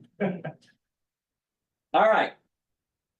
The key thing in the Jerry Maguire clause is show me the money. You have to have the conversation. If you don't, it's gonna be one of those situations. I'm all cash. Well, from the proceeds of my sale. You gotta ask, is it in checkings or in savings? Is it immediately withdrawable? If it's all cash, right? No 22A financing addendum. Right? You're gonna use the 22EF evidence of funds, and this just updated. In fact, I got the old one in there on accident. I must not have saved that. Ooh, that's the 2019 version. But regardless, you'll be using evidence of funds and any of those other contingent source of funds situations. But I will tell you, make sure if you're in the second section and it is a contingent source of funds, you put 0 days before closing. Because it states that you will have the funds at closing. By default, it says 10 days. We actually had a very, very experienced broker at another company. I will not name the name, but this person used to be here, very large team, and said, we're confused. Can you give us the proof of the contingent source of funds today? Upon, we got mutual and it said 0 days. No, that says 0 days before closing. And the broker was like, oh, I see what you did. I did not realize that you're not gonna have the funds until the day of closing. Yeah, that's correct. Because what do most people do? When they have any contingent source of funds and they get their stocks, or they get the sale of the proceeds from the home sale, or Bitcoin, or any of the other ways that they're getting money, most of the time they withdraw it and they send it on the day of closing or right the day before. So if you would have left that form at default, buyer would have been in breach. So it's something that catches people often, so pay very close attention in that form. Then, of course, provide the proof, right? If you're giving section 2, right, that is actual cash funds. and you're giving proof of funds. Once in a while, you'll see banks like multi-million dollar deals. Banks, a lot of times will not actually disclose and give the full amount of money the client has in the bank. You might get a letter from the president. And they might state that Amanda has more than sufficient funds to close the purchase of $15 million. No problem. No problem. Signed by the president, you know, or sometimes the financial institutions like director, or it's a person from that financial institution. So a lot of times you'll get those. I literally got a call this week, like, Eric, is this legit? This is their proof of funds? I'm like, yep, that's how they do it. How do you properly request for it? Cause I've had issues with requesting for proof of funds, and Chase does it one way and Bank of America does another. US Bank had to like create a whole letter for one of my clients. And Yeah. they wouldn't do it. The only way I got them to do it was because it was one of my wife's cousins. She's like, okay, I'll do it as a gift. Yeah, so most of the time, people can literally log into their account, snag a screenshot and black out their account number, black out like some of the other, you know, non-pertinent information to at least show they have sufficient funds to do the deal. That's how a lot of times, they'll just do it themselves. But do not transmit account numbers. Yeah. Do not do that. If fraud happens later and they backtrack everything and the FBI gets involved and then they come back to you and you've been using your Gmail account. You're gonna get hit with a lawsuit. And since you're not using a business account, like John L. Scott has part of their E&O, they look at that. They're like, oh, you're using a personal account for business. We don't have to cover you. That's what they do. They look for any loophole they can. So be careful if you conduct business on a personal email. That's why our app and everything we sign in has to have the authenticator and all that kind of stuff for extra security measures for fraud. So fidelity accounts, 401ks, whatever. These are blacked out and it literally states, you know, some of the ones, like that one's actually fully blacked out in the balance. So you gotta be careful with what you get. We've seen some kooky bad ones, you know, they're like, or ones that it's an LLC and you're like, now we need the documentation from this LLC that you're a managing member or this is your company. So be really careful what people provide you. All right, making the deal stronger in Form 21. Item W, information verification period, right? This is still, you know, this has been fully redone in the forms now that it's on the front page of how long the client has for the verification period. Brokers have been crossing this out. But what you have to understand, listing brokers, that the information verification period is the only shield of protection for the sellers, for the buyer to fully verify everything, including marketing, everything under the sun. If that's waived from the get-go, and I understand in competing offers, you guys are going to be waiving this. You're going to be putting, it's fully satisfied. It's waived. Did the buyer really have time to actually verify stuff? No way. What's the first thing that the old school brokers, like guarantee old school listing brokers will not list what in listings? Square footage. That one you kind of have to. What? Schools. Oh, yeah. School district. Schools. No way, Jose, not gonna do it. Not gonna go there. They will list the school district. They're like, but you verify buyer. It's the very first box in the drop down for each school, you know, grade school, middle school, high school. Click buyer to verify, buyer to verify, buyer to verify. Because first thing gets wrong, the school zones constantly update, they change. It's a moving target. The old school listing brokers will not put the actual school because that's the first thing like people go and they verify. We helped last year. We helped our broker, the buyer, get out of a deal.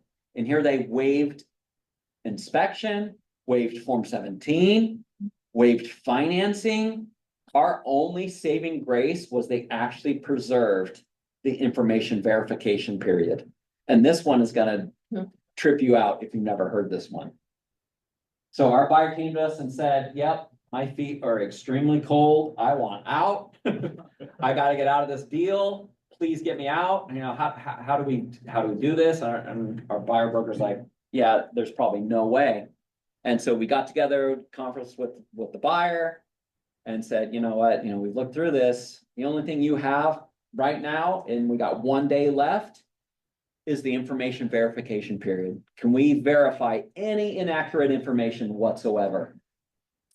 And the buyer goes, well, there wasn't one thing that did make me mad. We're like, well, what's that? Well, the home didn't have AC like it said it did. Like, what do you mean? And we got on the listing, we looked up, yeah, the home doesn't have AC. And I go, well, on the flyer, it said home has AC.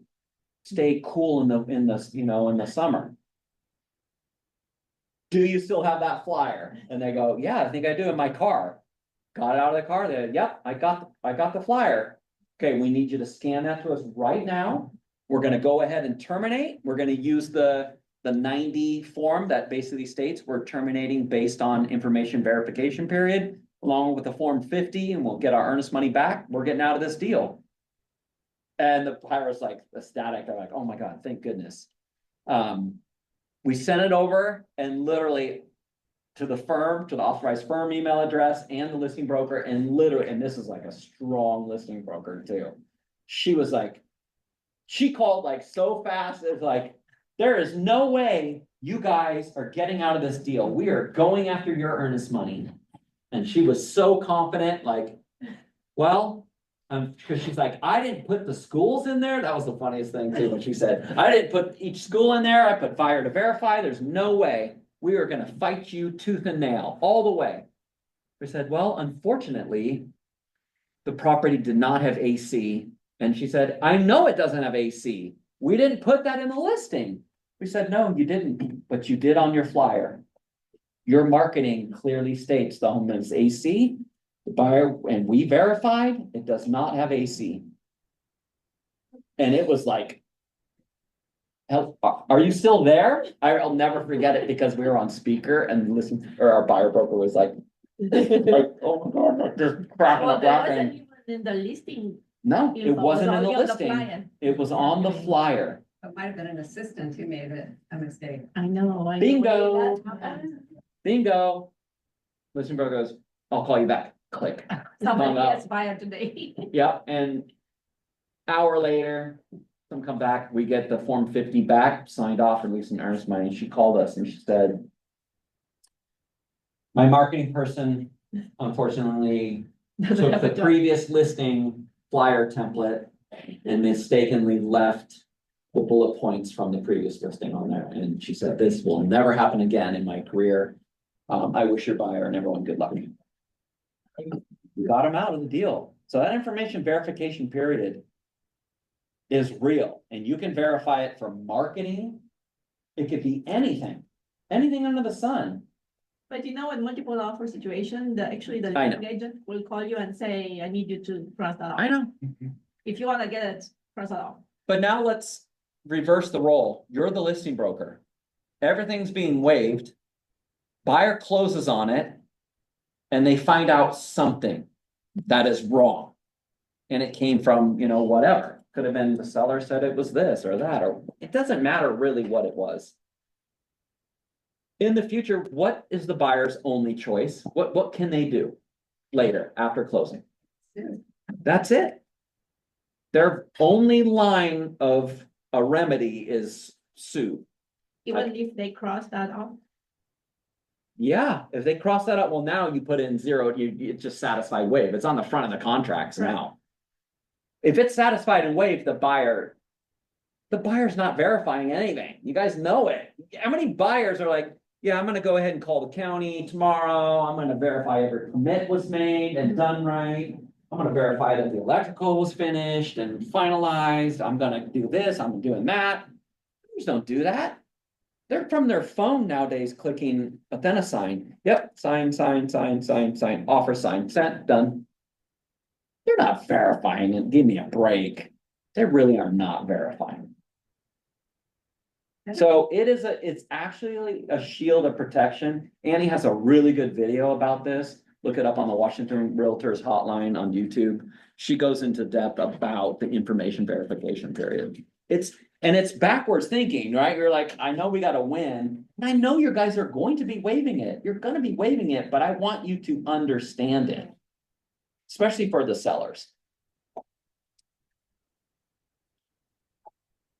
All right, make a deal stronger in 22A. Obviously, the loan type is gonna have a big thing to do with that, and of course, the amount down, right? You're gonna look at that. But go back, there are things that are more important even than the amount down. It's what, Hafner? What was that? Sorry, my bad. What's more important than the amount of money down? Or the loan type? The source The of. certainty you close. The certainty, but how is the best way to give the certainty? Oh, you From a have lender. to approved, yeah. You're fully underwritten approved.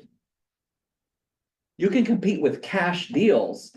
You're fully underwritten approved, and you can actually convey that to the listing broker. Sometimes listing brokers. Like, they don't, they just kind of like, yep, they're 20% down, so they're better. This person sent it with their pre-qual letter. This other letter, this person's fully underwritten approved, they're done. We need the appraisal and a clear title. We can close way early. What's the fastest close? But Fully the fact underwritten. You can legally. Yes. It's 7 days. 7 days. Did you guys know that? Fully underwritten approved. If you're out there competing right now, I definitely would make sure your clients are fully underwritten approved. That takes weeks of work before you're writing the offer. But you can compete with cash. If your buyer's getting a loan, I absolutely in this market would do that. Well, I'm that's gonna- part of what I do as well. So the idea is a lot of times the realtor on the other side doesn't know what we've done. Mhm. Right? So we can all say, look, here's the fully approved, but they don't know the lender or anything else. So my job. I like to do is have everyone, when you submit your offer, you CC me on the offer. Cause then I'll reach out right away with an email. I get a template, right? But basically it just says we do 100% local. I hear all the bells and whistles that the seller listing agent wants to hear. Then I will follow up with a phone call, because it doesn't do any good if you call, they have no idea who you are. Right. But once they see that email, you call them, and because the idea is to like, my deal is like strength to a loan closing is not dependent on down payment. Yeah. Somebody who's doing 20% down. I've seen more deals fall at 20% down than say 3 or 5 or 0% down. Because we've had, that's not to strengthen, people want to use their own money to do whatever, right? Even up to the down, and so that's kind of what I try to convey is that certainty. Is that they've gone through all these steps, so. Yeah, Just the like funds that. are they're already been fully certified, they've been Yeah, they've gone through the underwriting. confirmed, process. it's gone through the underwriting already. I mean, it's done. 7 to 10 days is probably the Well, I right. mean, I 10-day, if we have everything 10. up front, We, the 10-day close, we can do. That's what they, Like, we'll have to be able want. to board, and ready to go, but. Yeah, if we need to, we compete with cash. Fully underwritten is everything. 20, you've got two, oops, go back too quick. In your finance addendum, you obviously have, 2 different types of boilerplate language. There's A and then there's B.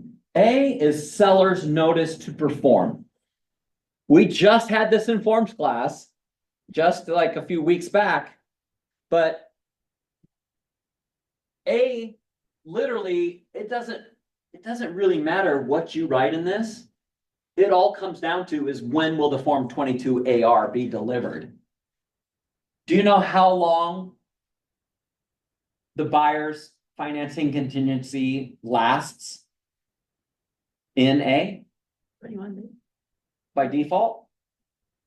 Put 21 days in there? Is that truly when it ends? No. When does it end? It keeps The going, through keeps closing. going through closing. Yeah. It's keeps going forever. It doesn't stop until you provide a 22 AR. Who knows what the 22 AR is? Listing brokers. Here's another thing that listing brokers are not doing. They are submitting they're getting the deal. They're like, this is fantastic. The deal comes over. And neither one of A and B is marked, nothing is filled in, so that makes it A, right? A if neither is selected. So that means in the at the 21st day, after that, after 9 PM, you, as the listing broker, can send with the seller's permission, the 22 AR, and that is the notice that the financing contingency will be waived. If the buyer doesn't sign off on that in 3 days, the seller can go ahead and give a notice of termination. They can walk. This is the only teeth in the contract for the seller to be able to walk.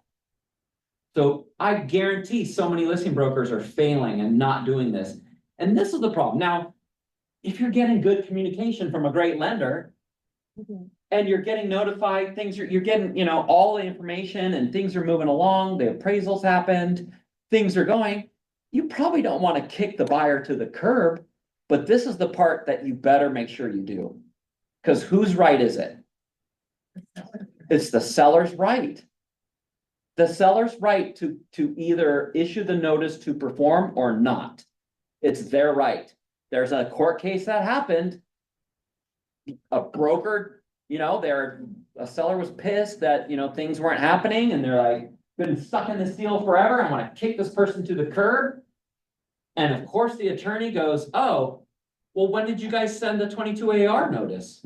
The notice to perform to the buyer. You had a right to do that 21 days ago, or actually it was more than that. After the 21st day, you could have kicked the buyer. What is the seller gonna do when they find out that they had that right and you never talked to them about it? I'm sure not gonna be in that. Kitchen's gone. They're gonna fire you. Yeah.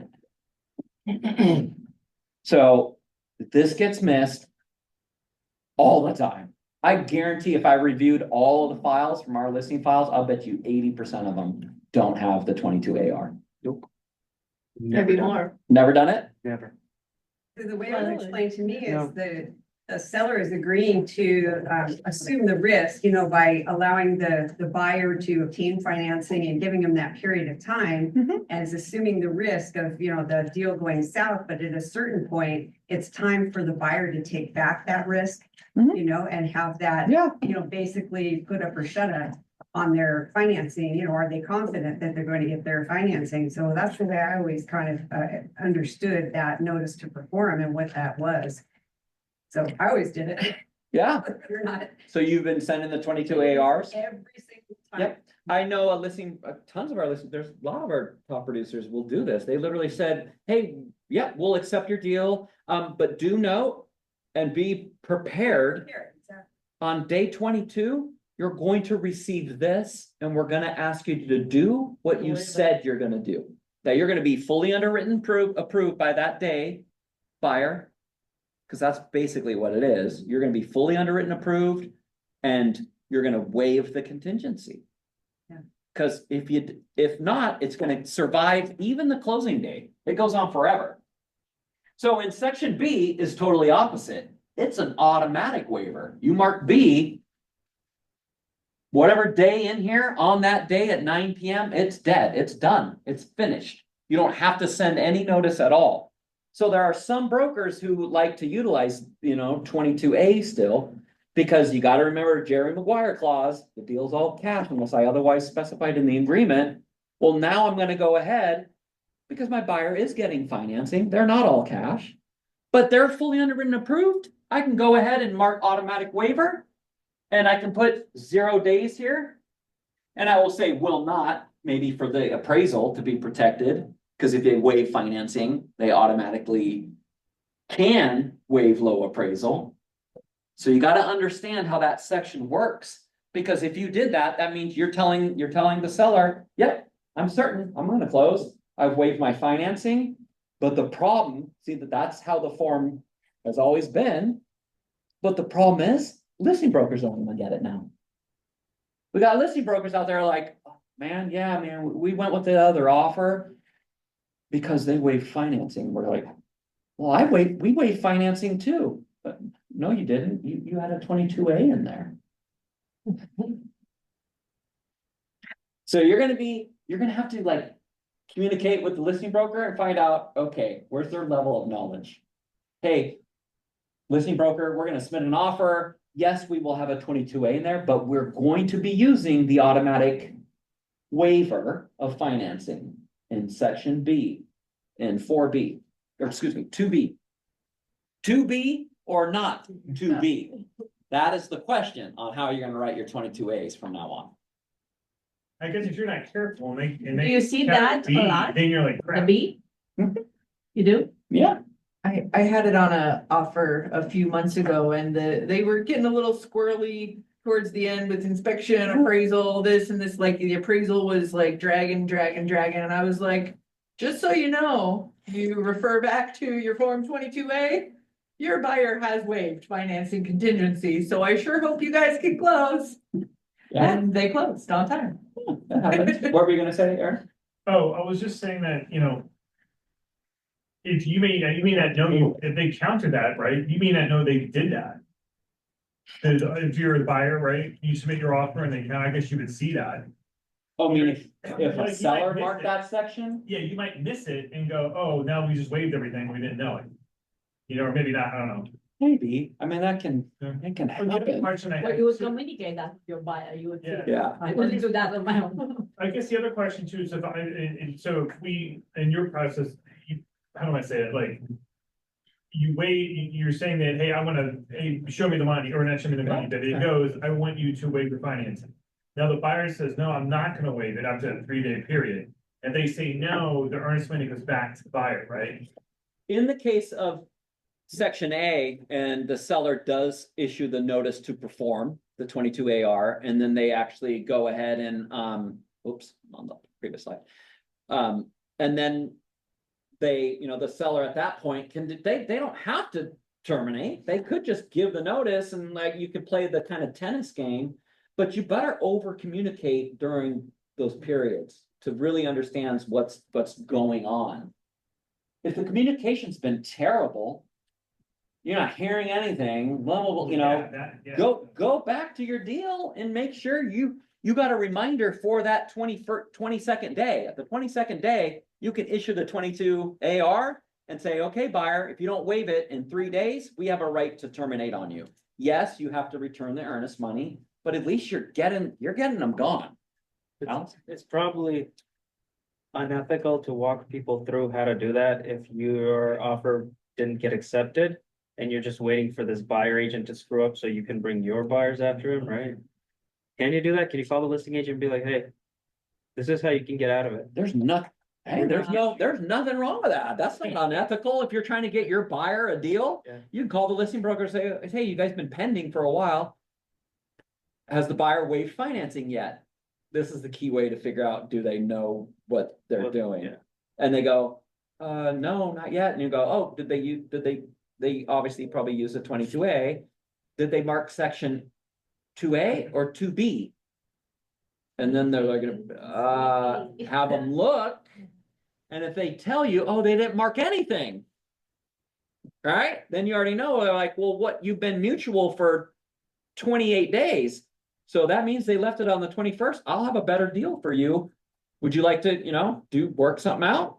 There's nothing wrong with that. Okay. So is it better to split the time like Isn't that those it for 30 today? days? or Yeah, there it 45? is. Is the time. Okay, our timing used to be 30 days, right? Mhm. How many deals are typically written to close within the 30 days? So that was a bad formula. And if you're marking A anyway, 21 days is plenty to get fully underwritten approved and know if you're gonna get the loan, right, Aaron? Well, I would like to think that we've already had that done, right? So when we do it, it doesn't matter what you put in that box, I mean, Yeah. because we'll have it ready to go, but But I to think. protect your client, would you put 30 instead of 21 rather? Well, what I would do, I mean, if I want my offer accepted, if I was selling it and I'm representing the buyer too, I would do it for like 10 days. I Yeah, mean, if that's I right. knew the That's lender's fine, yeah. good and has it done, I'm gonna direct as much certainty as I can. Right? Now, if they call it and say, look, hey, I want you to waive your financing, the buyer's like, I'm not gonna do it, well then. Hey, it's up to you guys if you want to continue forward, but when you have that communication back and forth, Right. things are. You're getting gonna done. know. Yeah, I mean. You're gonna know. Yeah, what you run into is when you do like a 60-day close. right? Now you're like, hey, you want to do this and you're tying it up for 60 days, that's the tough one, because then you're like, hey, maybe something could happen between now and closing. We don't have the appraisals just ordered together, whatever it is. You know, you gotta carry that for a bit. You're gonna have a good idea.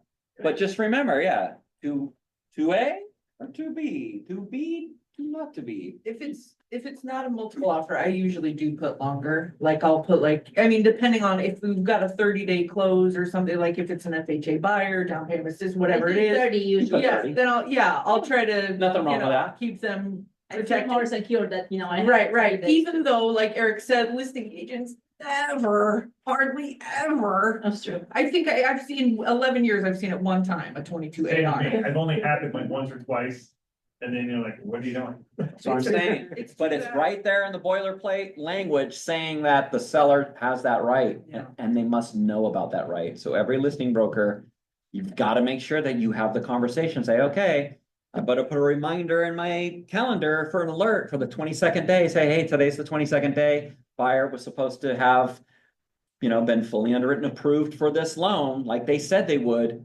Seller, you know, at that point, you guys are gonna have the conversation. Did we have a lot of good communication? Are we being updated? Has the appraisal happened yet? I mean, go through the whole conversation on what's happening in, is it, you know, and let the seller decide. Yes, I wanna send it.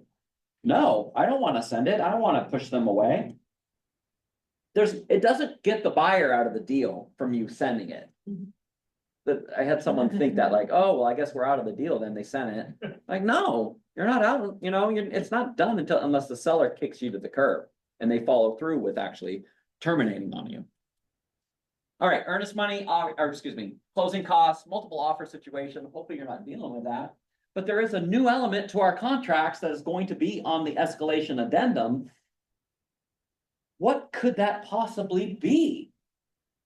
Not closing costs for a buyer, but what new thing happened last year? Agent compensation. Compensation. Compensation Oh, is yeah. looked at as a credit now. So when you're giving your calculations in the escalation addendum, there's new things in there. And it's compensation. It's either a dollar amount or a percentage of the sales price. And it's gonna really like whack people out, and guaranteed when you better watch if you're writing offers, you get your offer accepted and you're using the escalation addendum, you gotta make certain that the calculations were done right. Otherwise, you gotta issue the same form, the 35 EN. I had to think about it. Escalation. All right. There's that, or the good old Russian roulette of what we see some brokers do in this market is no 22A financing, but they put this language in 22D or on a Form 34. It's a purchase loan. Seller agrees to permit buyers, lender, and or appraisers to access the property. In the event the buyer elects to obtain purchase loan, this agreement is not conditioned on buyer obtaining the purchase loan. However, buyer's source of funds is a mortgage on said property in addition to the down payment. So we've seen this language floating around for years. Why would you do this instead of a 22EF? I don't know, Amanda. This is the stuff that keeps me up late at night. But this is the kind of crap people are writing and there's no 22A. Does it, obviously, you know, for the Jerry Maguire clause, does it at least otherwise specify in the agreement? Yeah, I guess it does. It's not the best. But that is a dangerous thing to play because you got an appraisal. If there's a mortgage, there's an appraisal. Hard money, This has nothing to- what happens in hard money? Yeah. Appraisals. They use it if they do an appraisal. this has nothing So- about loan. It's not a good idea. It's a better idea if you're getting a loan, use 22A, 2B or not 2B, right? 0 days. All right, appraisal addendum. Sometimes people use just this. They want to protect. I've had even people with cash deals, like I want an appraisal on the thing. You can do that. 22AA is still available and it automatically states in the 22AA that the buyer's disclosing they're getting a loan. Or in this, wait a minute. Oh, that is a section in 6 for inspection, if there's a loan. Yeah, if buyer disclose there is a loan, which you can do. Additional down payment option, this is definitely something that's coming back for sure. I've already seen this year so far in the month, I've already seen like 3 of them. Like my buyer's gonna do 22 AD, additional down payment, right? Do an additional funds. Increased down payment, so to cover the gap, whatever amount it is, do know that this is additional funds. This is additional money. It's not the down payment, it's down payment and more. If that happens, so purchase price 500,000, you say, I'll give you 550. And there's like no way in heck the place is gonna appraise for 550. We see comps for 525. Okay, we'll put 25,000 in here, buyer. You can still make closing happen. And there's some key things that they have to actually, Northwest MLS had to replace a word that they had in our contract before. And the word was may. It used to say may give notice, buyer may give notice that the appraisal did come in low. It still says may. No, Buyer may deliver written notice to seller. In paragraph B on line 12. oh, sorry. It used to say buyer will, my bad, I got it backwards. It is. They've added may to say that you may do it. You don't have to. Before it used to just say. Buyer will. Provide notice. There was a deal. In, I think it was a Windermere. They actually wrote a deal. This is, multi-million-dollar, multiple offers, very, very competitive. And Hazel came in $5,000 low. $5,000. They laughed. They're like, oh my gosh, they gave the notice. Seller immediately terminated on them. They're like, what are you doing? No, we're gonna pay the $5,000. And they said, no, well, that's great. We just got more money. Goodbye. Here's your earnest money back. Yeah. Took a bigger deal. And they were furious with the Northwest MLS. They're like, the form says that we have to give this. We have to provide this. And then MLS goes, yeah, I guess it does say that, doesn't it? They, in the last forms update, they changed it to use the word may. You don't have to. So if they, okay, this is just the 22 AD though, so. Yes. So this does not keep the buyer from having to give because. So let's say 500,000. 550, they said 25, right? It just came in low, still $5,000. And they ended up giving the notice. But if there's no 22 AD Mhm. and the appraisal comes in low, the Yeah, buyer has to give that yeah, that's, to the seller. well, no, I think that Does even it- still does it say say may. may? I think they've added the word may too, Because- because if it's a few thousand, then whatever, in that point, you're still in the deal. It doesn't give the right for a seller to terminate. Right, But but in this one, it does. So that's why you gotta be really careful when you are using it. Understand to the buyer that they may have to bring a little more money than what they said they were going to do, because if they issue it and ask, kind of for the reduction. if buyer, Bye-bye. if buyer cannot close with the low appraisal or without the seller reducing the price, Right. then they have to send the copy of the appraisal, right? Oh, yeah, you gotta give proof and all that. That's all part of that. But anyways, how much it is, make sure the buyer has those funds. And of course, you can use the other section about additional down payment, right?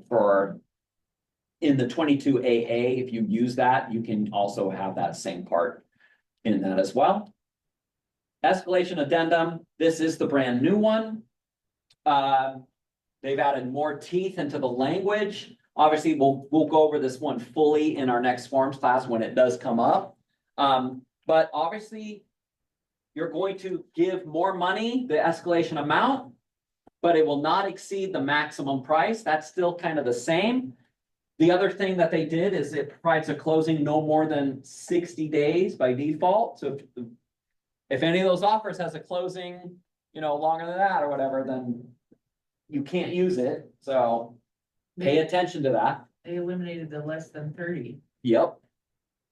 Yeah, too many issues. It seems like a dumb one anyway. It was. Oh, it was 29 days. Whoop, gotta move. So you decide amount that you'll beat any offer by and up to a cap. If seller fails to provide it, then you gotta give the notice. If the calculations are incorrect, like if they don't provide the full complete offer, then you'll have to give notice and the buyer has a right to get out of the deal and get their money back.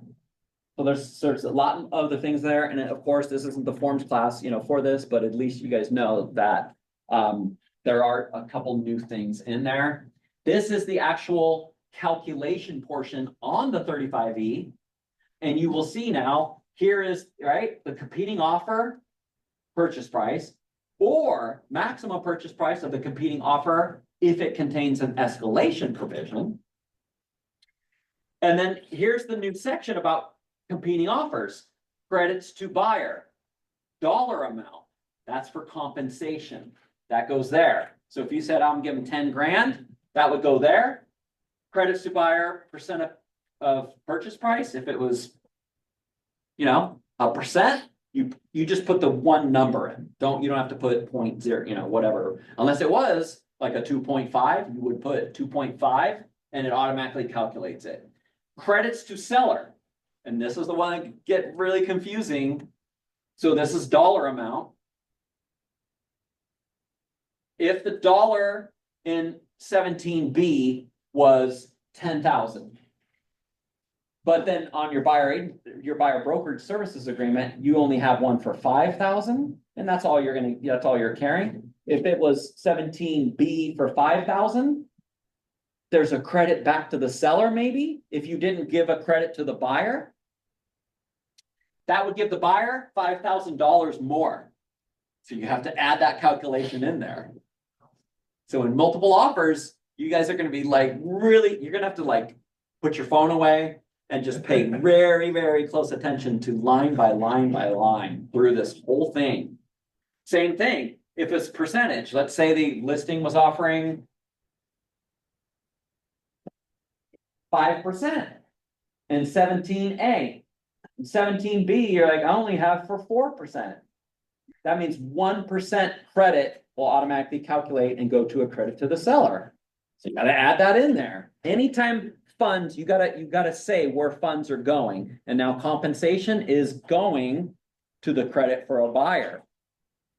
So you got like, it's coming to you, but it's still being calculated on the form that the seller is offering it. So now you gotta be really careful when you're putting these in here. All right, quiz time. No inspection equals no 35R or 35W in the, or an inspection deadline, right? If they're not doing one? 35W, Oh, you're gonna use a 35W? if they're not doing an inspection. But what if you just did nothing? Can't you just put nothing? Gotta do No. something. No. We're still seeing this once in a while. They're like, yep, they're not doing inspection. There's nothing in there. If you're representing a buyer and they don't want to do the inspection, you better have the 35W, right? And having it marked. Another thing too, if you're doing the pre-inspections, right? Or yeah, obviously you use the 35W. Pre-inspection, if they do it in pre-inspection, mark it. Don't forget that when you actually use a 35W and mark that that the buyer had a pre-inspection performed. And you can still ask for items to be done. Inspection, obviously, Seward, when you're, obviously low amount of days will help. But if you're competing offers, you're gonna be waiving that stuff. Lead-based paint, waived. Form 17. No matter what, if a form is filled out, the client must sign line 1. And that is the disclosure that they've received the disclosure from the seller. That's it. It's the notice. That's The it. receipt. The first part, it's a receipt notice. Well, that's the first thing. The next thing, the buyer can sign off on the waiver of right to revoke their offer also. So the buyer can also sign line 1 and line 2. What about line 3? Can they sign all 3? No, Well, why not? because you told me we can't a couple weeks ago. That's cheating. No, because one is an acknowledgement of receipt, and one is waiving the right to receive at all. Yeah. The very last section is the buyer's waiver of right to receive a completed seller disclosure statement. But by law, if there's any yeses in the environmental section, buyers are not allowed to waive it. So you gotta be really careful with that one. You don't sign all 3 ever. Maybe one always. But 2, that's, multiple offer situations, you're probably gonna have to sign off to, they're gonna waive that. Question. By the way, the guy that, the situation where we argued back and forth with the other broker, Yeah, like, I'm a managing broker and I'm telling you, you cannot sign both. I found out what his second job is. He's an attorney. And he got it wrong. well, maybe he's a general practicing attorney, he doesn't do real estate attorney, I don't know, sometimes there's that, but yeah, we had to prove him wrong.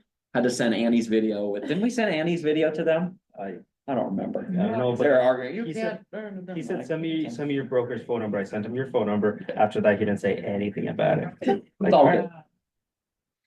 All right, Eric got it right, huh? okay, now that you have given up your firstborn buyer. Because they're waiving everything in these deals, right? Please, please, please.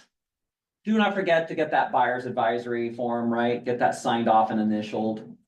Other ways you can improve the odds of winning your multiple offer situation. Submit a personalized hand covered letter, video from the buyer. In addition, including your resume, team's resume, lender's resume. Love letters. You knew we would talk about them. They happened. Oregon banned them. Did you hear this? No. Yeah. The law, they said, nope, can't do it. Can't do it. Can't do it in Oregon. Didn't that get overturned? It sure did. Yep, What'd she say? NAR fought them and said, you can't do this. This is a communication, this is a personal thing. It doesn't matter what's in the letters, but I will tell you, don't get hung up on what it is. Listing brokers, you must pass on all written communications. So you must provide those to sellers. I've heard like listing brokers like, I'm not giving that to my seller, I'm throwing it away. Can't do that. That's against your statutory duties to your client. You cannot do that. You have to give it. The right thing to do is tell the seller, okay, Mr. and Mrs. Seller, here's some letters. Obviously, people are going to be pulling at, heartstrings, trying to get you to choose their offer. There's going to be possibility of housing violations in here, fair housing violations in here. There's going to be everything. And you could make a decision based on this. So it's up to you, but I have provided it. I've done my duty. Did I read it? Nope. I didn't even read it. It's up to you. That's the proper way to do it, listing brokers. Don't allow the other broker or a fax machine or an email be your buyer's sole voice. There is a long-running broker out of the Bellevue office. Still to this day, I talked to her, so she's going to be doing a class coming up soon. She still presents in person. If at all possible, she will make the phone call. This is a true story. She had a buyer she met at an open house, got them and said, hey, there's this house down the street, really like it.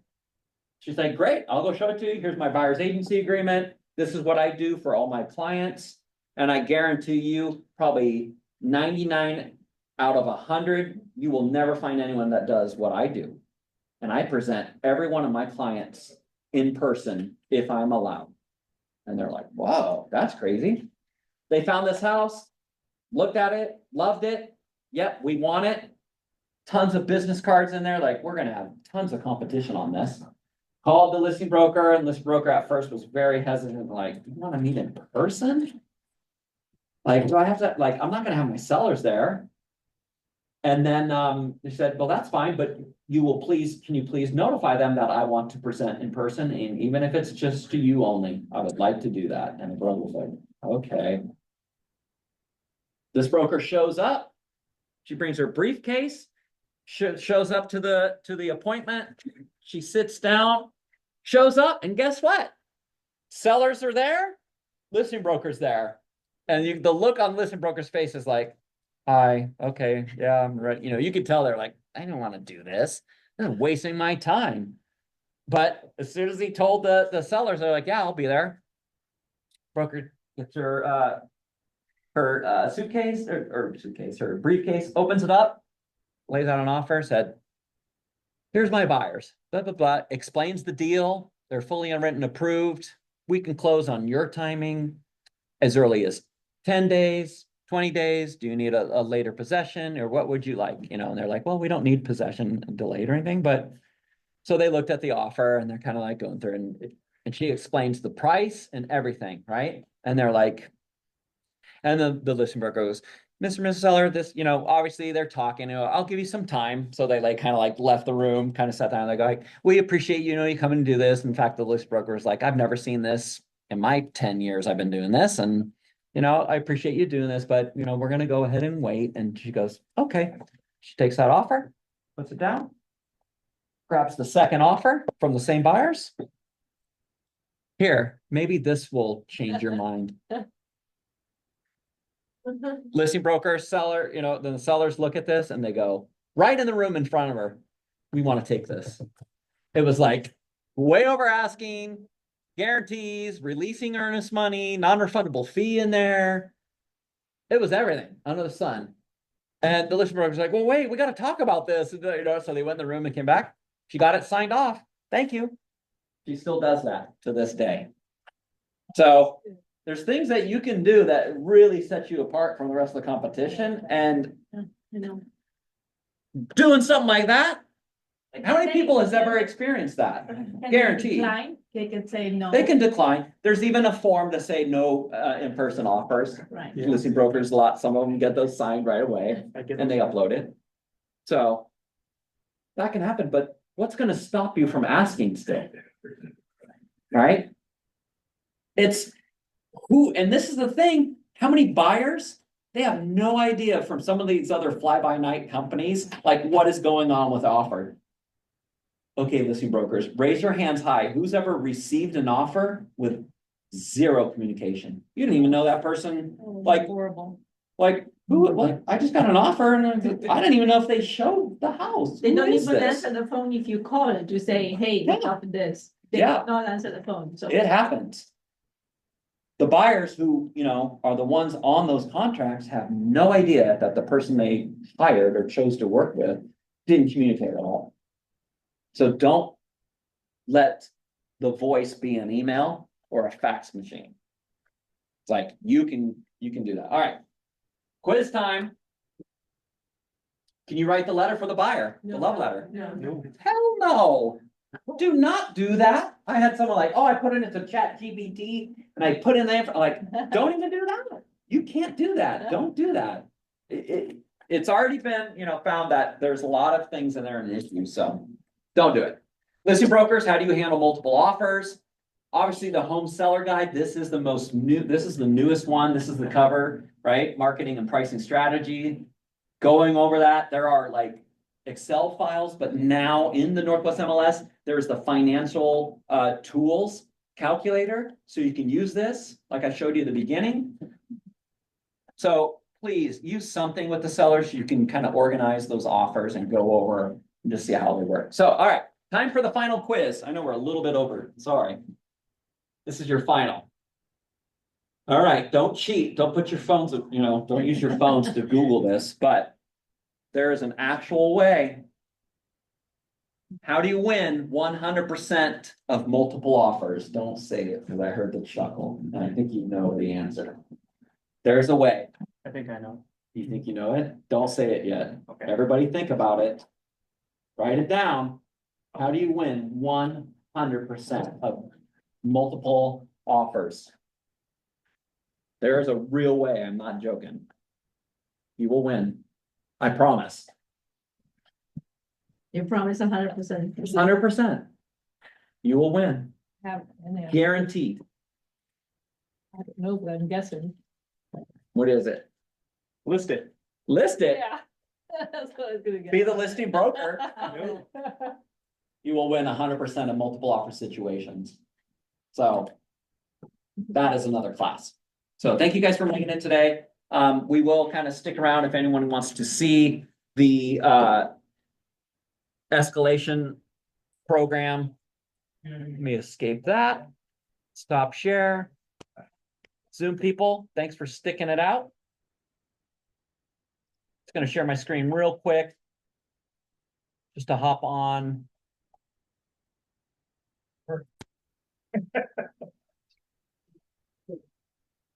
All right, here is the, you're welcome, brother. Thanks for making it. Here is the form. Yeah. So when you go in to type in these, it tells you right here what it is. It doesn't allow you to fill these in on the actual escalation addendum like it used to. You have to, no matter what, listing brokers are going to be using the new form, which is the 35 EC, and this is what's called the notice of new purchase price. That's what it is. If you use transaction desk, it's going to do the same thing and fill in all the information once you add in the buyer's, info into your listing and transaction desk in that file. So competing offer of the purchase price, you'll fill this in. If that other offer has an escalation addendum, you have to max out what is in the maximum escalation amount. So if the max escalation in the other offer was $550, put that in. Next is that credits to buyer. If there was compensation that's paid in a dollar amount in like line A and B, right? You would put the dollar. If not, just put a 0, hit tab. Same thing. Now, credits to buyer, this is telling you, is what is in section 17B. What did you actually take for compensation? Whatever a seller was offering, doesn't matter. Even if they put 0, the negotiated amount that they agree to is what is in B. So maybe they put in 2.5, right? Automatically does that.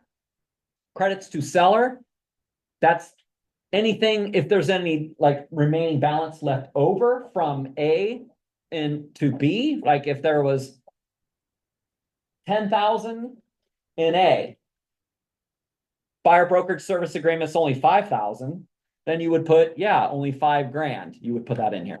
But in your case, if there's nothing, put 0. And if there's no credits and percentage of any difference from A and B going back to the seller, then also 0. So this puts in the competing offer net purchase price. Next thing you got to do is the escalation amount. And this is from line 11 of buyer's form 35E of the deal that you want to take. Okay, so let's say they're going to beat any offer by $5,000. This is the escalation amount. Oops, I messed that up. $5,000. Okay, this escalated base, this offer is now $541,250. Now this offer is credits to buyer. Any compensation in the dollar field? Nope. It was percentage. It was exactly the same. It was 2.5. Any credits to seller? Nope. Nothing on this deal either. And this is the part that's going to confuse people a ton. It says escalated purchase price, this offer, prior to the max purchase price limit. Calculations are the calculations are the calculations. Whatever it's going to calculate is what it's going to calculate. People, I've already had 2 phone calls on it. One even late last night, like, I've got multiple offers, I need help. They got the new form. I'm doing the calculations and it's saying this. And that's over what they said the max would be. Because we said the max is going to be is 550, right? So 555 is actually the calculations. So now it wants to know maximum purchase price amount of line 13 of buyer's 35E. This is of the offer you want to take. And their max, even if it was less than the other one of the competing offer, doesn't matter. And that's the part too that's going to probably get you guys really confused is maybe you have a situation where, well, this one's all cash, but it's not as high as the financed one with the max purchase price of their offer, but we want this one Cause it's 530, it's all cash. So I want the 530. That's the max amount on line 13 of the 35E. So now the net price this offer, subject to max purchase price limit if applicable. And now the new purchase price this offer is 530,000. You see how it was above that in they're higher than that right here? It's gonna be confusing, but this is the key element. Because the offer you wanna take, the cap on, on how high they're gonna go. That is the amount that's gonna trump the entire amount of calculations. So it looks kind of confusing, but this is the way you're gonna do it. I mean, it seems like it's gonna lead to problems just like the last form did. I mean, even though That's the funny thing. So I love that you said that. Because it's true. Do you know that the calculations really haven't changed? That's how it was before. And the calculations were done improper. yeah, That's why a lot of times even Annie was like, just counter them well, that's. and should- cross this off. Should we still have that philosophy? I don't know. I'm okay. I mean, this is what it Because the is. form's basically doing the math for us, so Yes. we can't screw it up. As long as you follow along.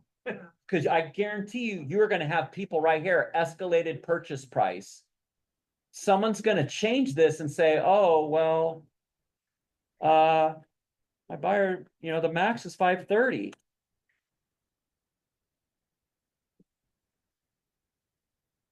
Oh, it changed it back. It automatically changed it back Wow. because I told it from what was in, on that offer. So in the credits to buyer and credits to seller, those are basically compensation only, or could they be compensation and whatever other bullshit is in there? What's the other one that's gonna come up? Earnest money. No, No. no. What else would a buyer ask a seller to pay for? Closing costs. There you go. So that could. That can be compensation in and this closing as well. You gotta look So at you that. could have like 6% credits here. You 'cause it's might. got the however much for the closing and however much. You for the- might. Okay, Mhm. and so this is this will do Look it. on, yeah, so remember, this is the new form. On the actual, oops, go back to the east, so right here, it tells you. All these ones, in fact, let me open up the manual. Oops. 35, oops, Is this on the E. calendar, the new escalation, or did? you Not just yet. do it? no, not yet, it's coming up, because we're going in order, we just did the FERC, stuff like that, Did the so. budget change? No, we just do them all in order. So here is the actual manual, and I think in the manual, it gives you a little insight to these lines. So Wow. here you go. There's the formulas. Right here, you guys. Algebra was not my class. Oh, dude, they are seriously doing some, I see what they're doing, okay. Yep. It's in Excel. Wow. Mhm. Wow. So there you go, guys. Wow. Hopefully you learned something today, and thank you for sticking it out. We'll see you on the next one. Bye, guys.